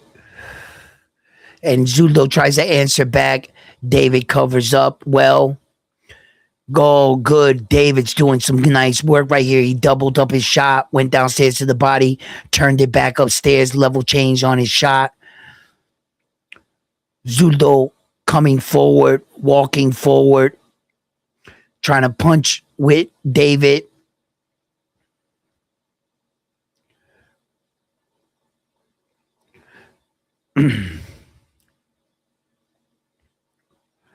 Oh, Zurdo coming over the top on David. David's got to move sometimes. He can't stay in the pocket with him this early. David you gotta take some of Zurdo's weight. Oh, David just unloaded on him like an AK-47 with no safety. You know what I'm saying? David just woo. Nice. He took the safety off the AK. He let it go there. Let's just see now. Can David the Monster Benavidez keep this up? We have seen David the Monster Benavidez struggle with his cardio. He looked good for 4 rounds against his Russian opponent. Let's see if David the Monster Benavidez can keep this kind of pace. And does Zurdo just have to weather the early storm that is the monster, David Benavidez? And can Zurdo effectively apply his game plan to David the Monster Benavidez? And right here, this is where they show the flurry, where David really just let his hands go. So now we are in round two. We are in round two. Both men meet each other at the center of the ring. David the Monster Benavidez throws out a probing jab, trying to measure a little bit of distance, hitting the gloves of Zurdo.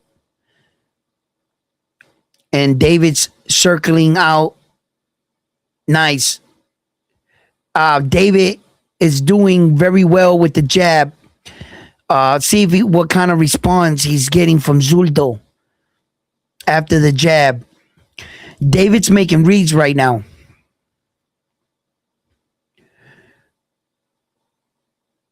You can see it.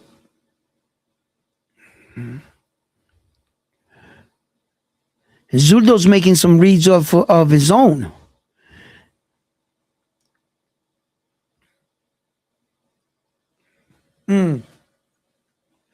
David makes him pay for every misstep too so far. That's good.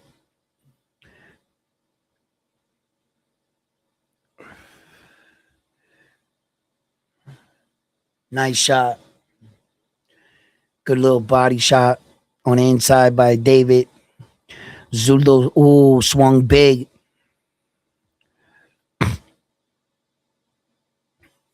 See, David got to be ready for those exchange because Zurdo's dropping his right hand. When Zurdo goes to load up, he drops it. David's got to time him.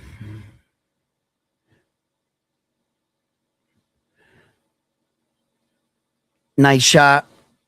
Nice shot by David. Well, David must feel confident. He must have felt Zurdo's power, and wow, David went back to the rope, but he feels confident in front of him. Because David got legs, he can move a little. And Zurdo standing up to David the Monster Benavidez. Ooh, nice little shot by Zurdo. Pop David's head back there. And Zurdo letting his hands go. But David slipping punches very well. Very well.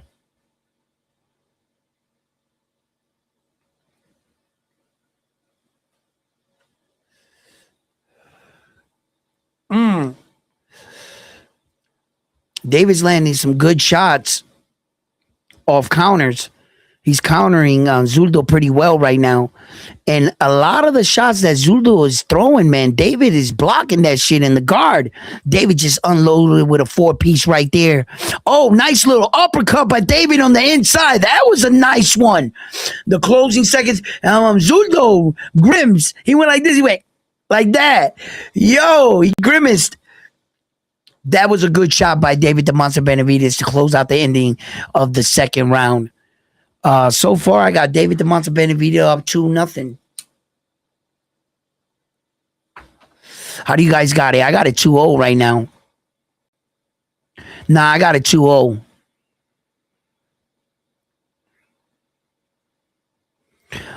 Yeah, one lump sum. I got it 2-0 right now. David the Monster Benavidez. I don't think that Zurdo did enough work.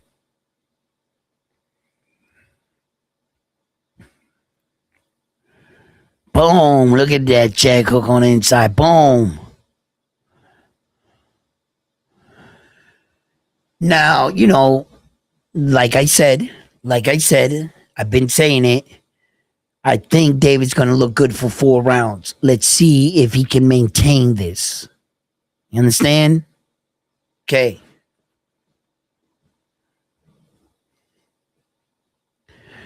Let's see if his output slows down and if Zurdo can back him up against the corner. Oh, David catches Zurdo with a good shot. This is what most of us thought. David was going to be the faster of the fighters. But Zurdo's no slouch.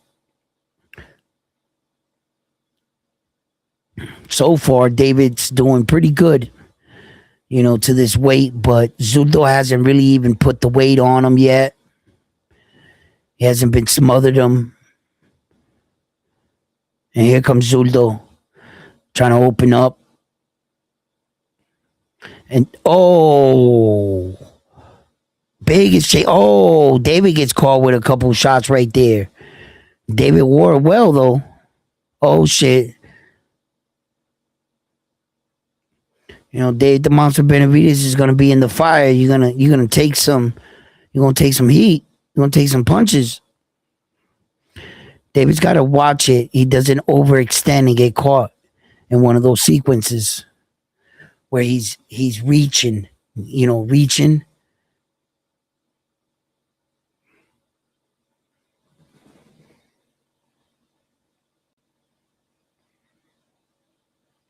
And David the Monster Benavidez got to preserve some of his energy. Oh shit! Zurdo hit him with a check hook. You seen that David wobbles back like that, and David's hitting him flush, and Zurdo's just standing there. And here comes Zurdo backing up David against the ropes, and David can see him his punches coming. It's just gonna be up to him to evade the right way, but he can see Zurdo's punches coming. And we are in the third round, 42 seconds in the third round. Good uppercut by David the Monster Benavidez on the inside.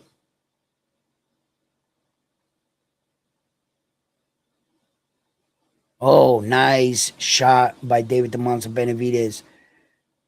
And Zurdo's wearing these punches well, man. He's taking the punches well. And David's cracking him, man. David hits anybody else with these shots that fast, that hard. He's walking through David's punches. Zurdo's walking through David's punches, man.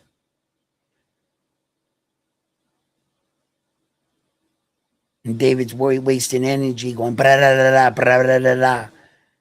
You're just wasting energy. You're scoring points. Yes, you are. But what is Mike Tyson saying about this?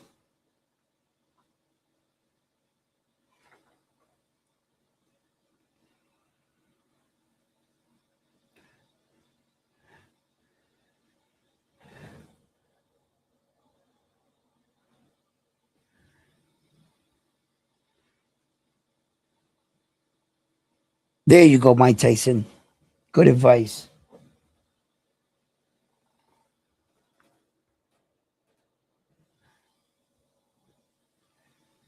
Yo, what the hell, bro?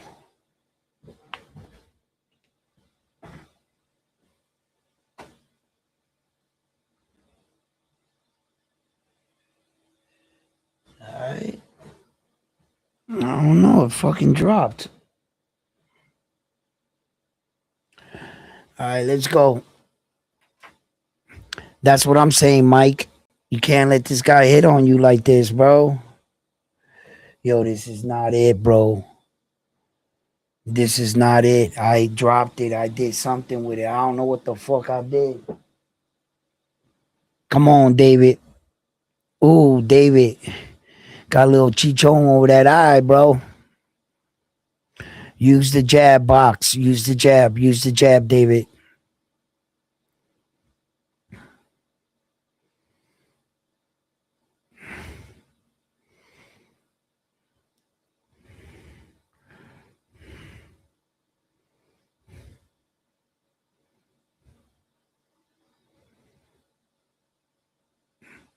David, yeah, I was just gonna say, try some level changes, Dave. Benavidez, like, use more feints, level changes in your jab. He's trying to time you coming in, Dave. Yeah, good fake, baby. Good fake, David the Monster Benavidez. Okay. Maybe you're trying to chime him. Zurdo didn't. Oh, nice shot. Zurdo didn't go for the bait neither.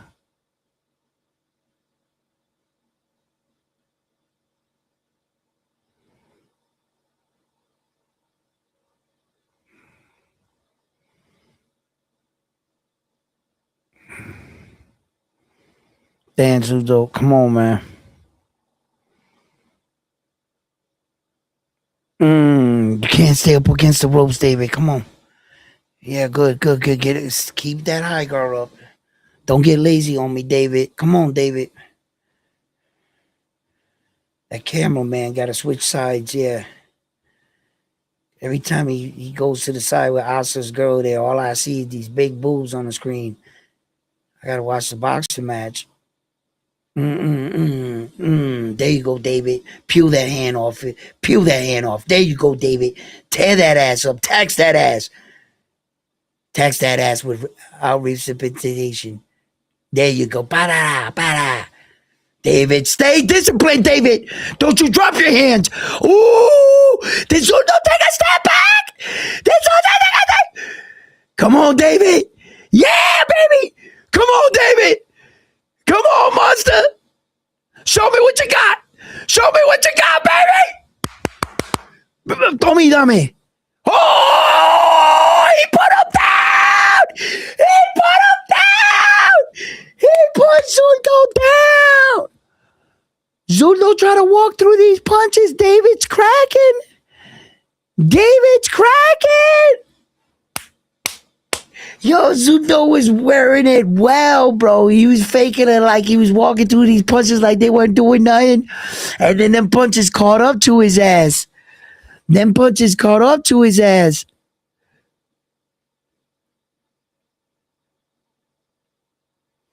Oh, Zurdo walked into too many shots, bro. He walked into too many shots. David was teeing off on that ass. And then out of nowhere, he just like gave up, like his body gave up, like he just watch, let's see the sequence. Boom. He just kept his brain rattling. Boom, boom.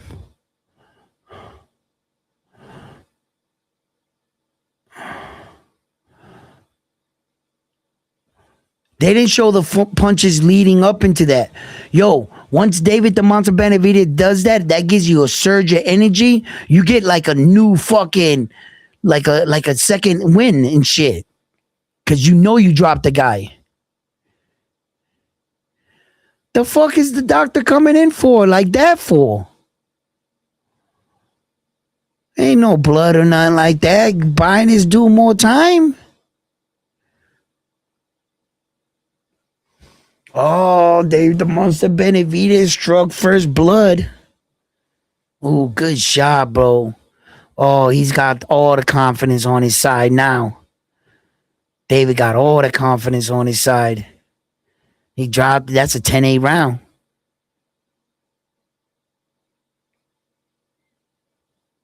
We're in the fifth round. 2 minutes, 28 seconds. Dave opens up again. Zurdo answers downstairs with a sneaky little body shot in the exchange. Zurdo's punching strong. He's trying to punch with David the Monster Benavidez, but David the Monster Benavidez is hard to punch with. And here comes Zurdo coming in strong. Zurdo's trying to let his hands go now. Both men slugging it out right here. Zurdo's coming forward. He wants the knockdown back. And David the Monster Benavidez is using his shoulder rolls, high guard defense, evading skills to get out of the way of some of these big shots that Zurdo Ramirez is trying to land.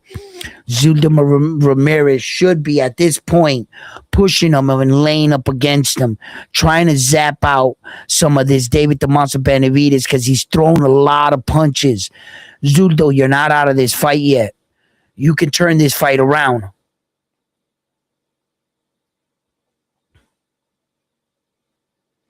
Zurdo can still turn this fight around, definitely. Because David, oh my God, David just hit him with a barrage, a big shot. No, that fucking hurt him. That hurt Zurdo.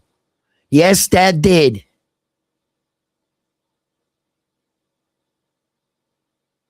David's a smart fighter, man. He's a lot smarter fighter than what he gets credit for. Some of the stuff he's doing, the when and the where, and when he's blocking, allowing Zurdo to fire off. I see David take a big breath right there, though.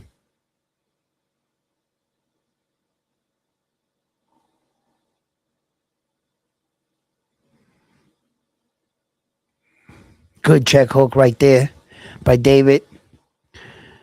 Good jab. Zurdo's eye looks puffy.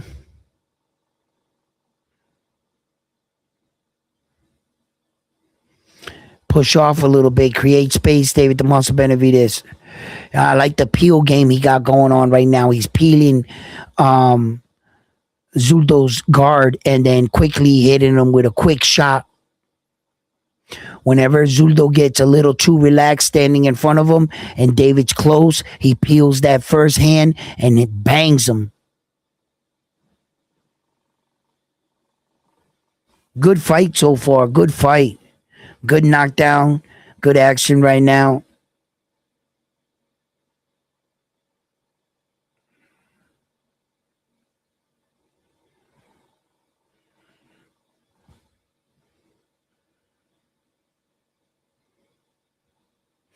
He fought him the same way.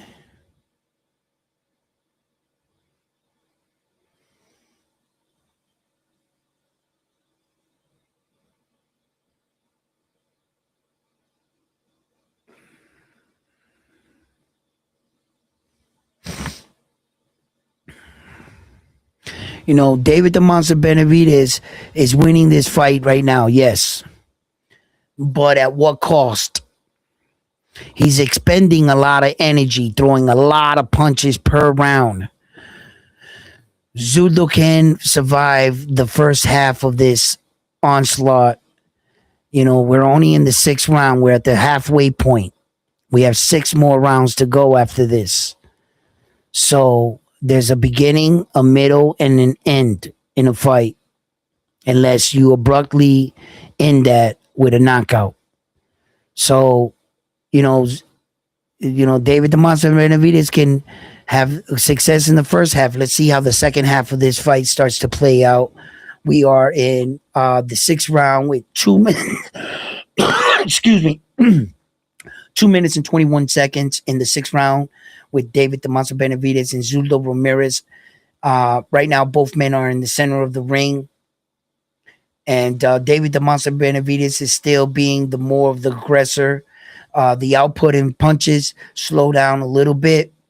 But David the Monster Benavidez is taking what Zurdo is giving him. If he's not pressuring him, he's allowing him to breathe in between sequences, then he does.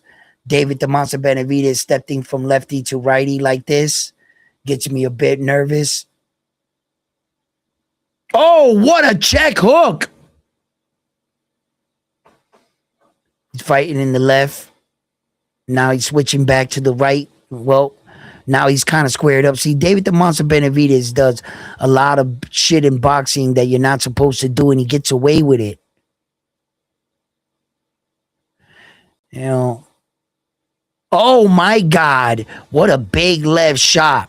Zurdo Ramirez's eye is looking more closed by the second, bro.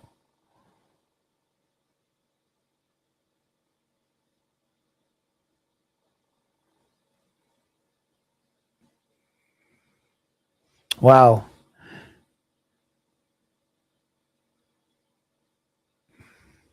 David the Monster Benavidez is answering some questions right now.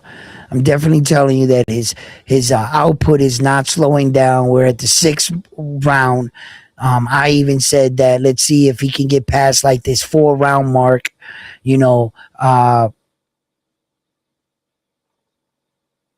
and he's faring well. He's taking the punches fairly well from Zurdo. Right now, Zurdo's got David the Monster Benavidez up against the ropes.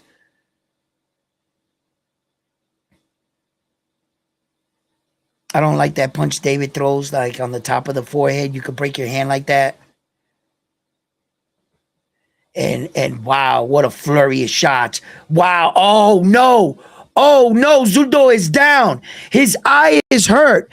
I think his orbital. I think this might be it. This might be it. It's over. It's over. It's over.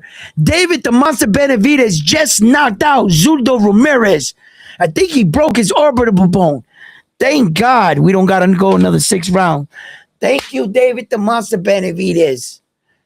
You are the monster.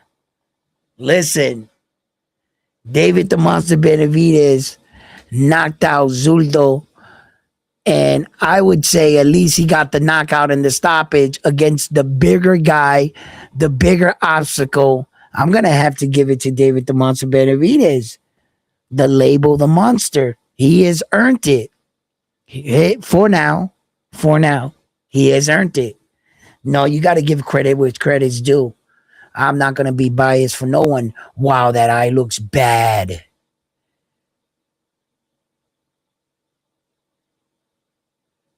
Oh, that eye looks bad, bro.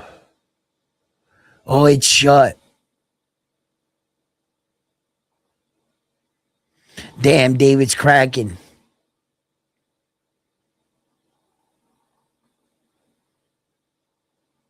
Yeah, he might have broke his orbital bone. He might have fractured his orbital bone.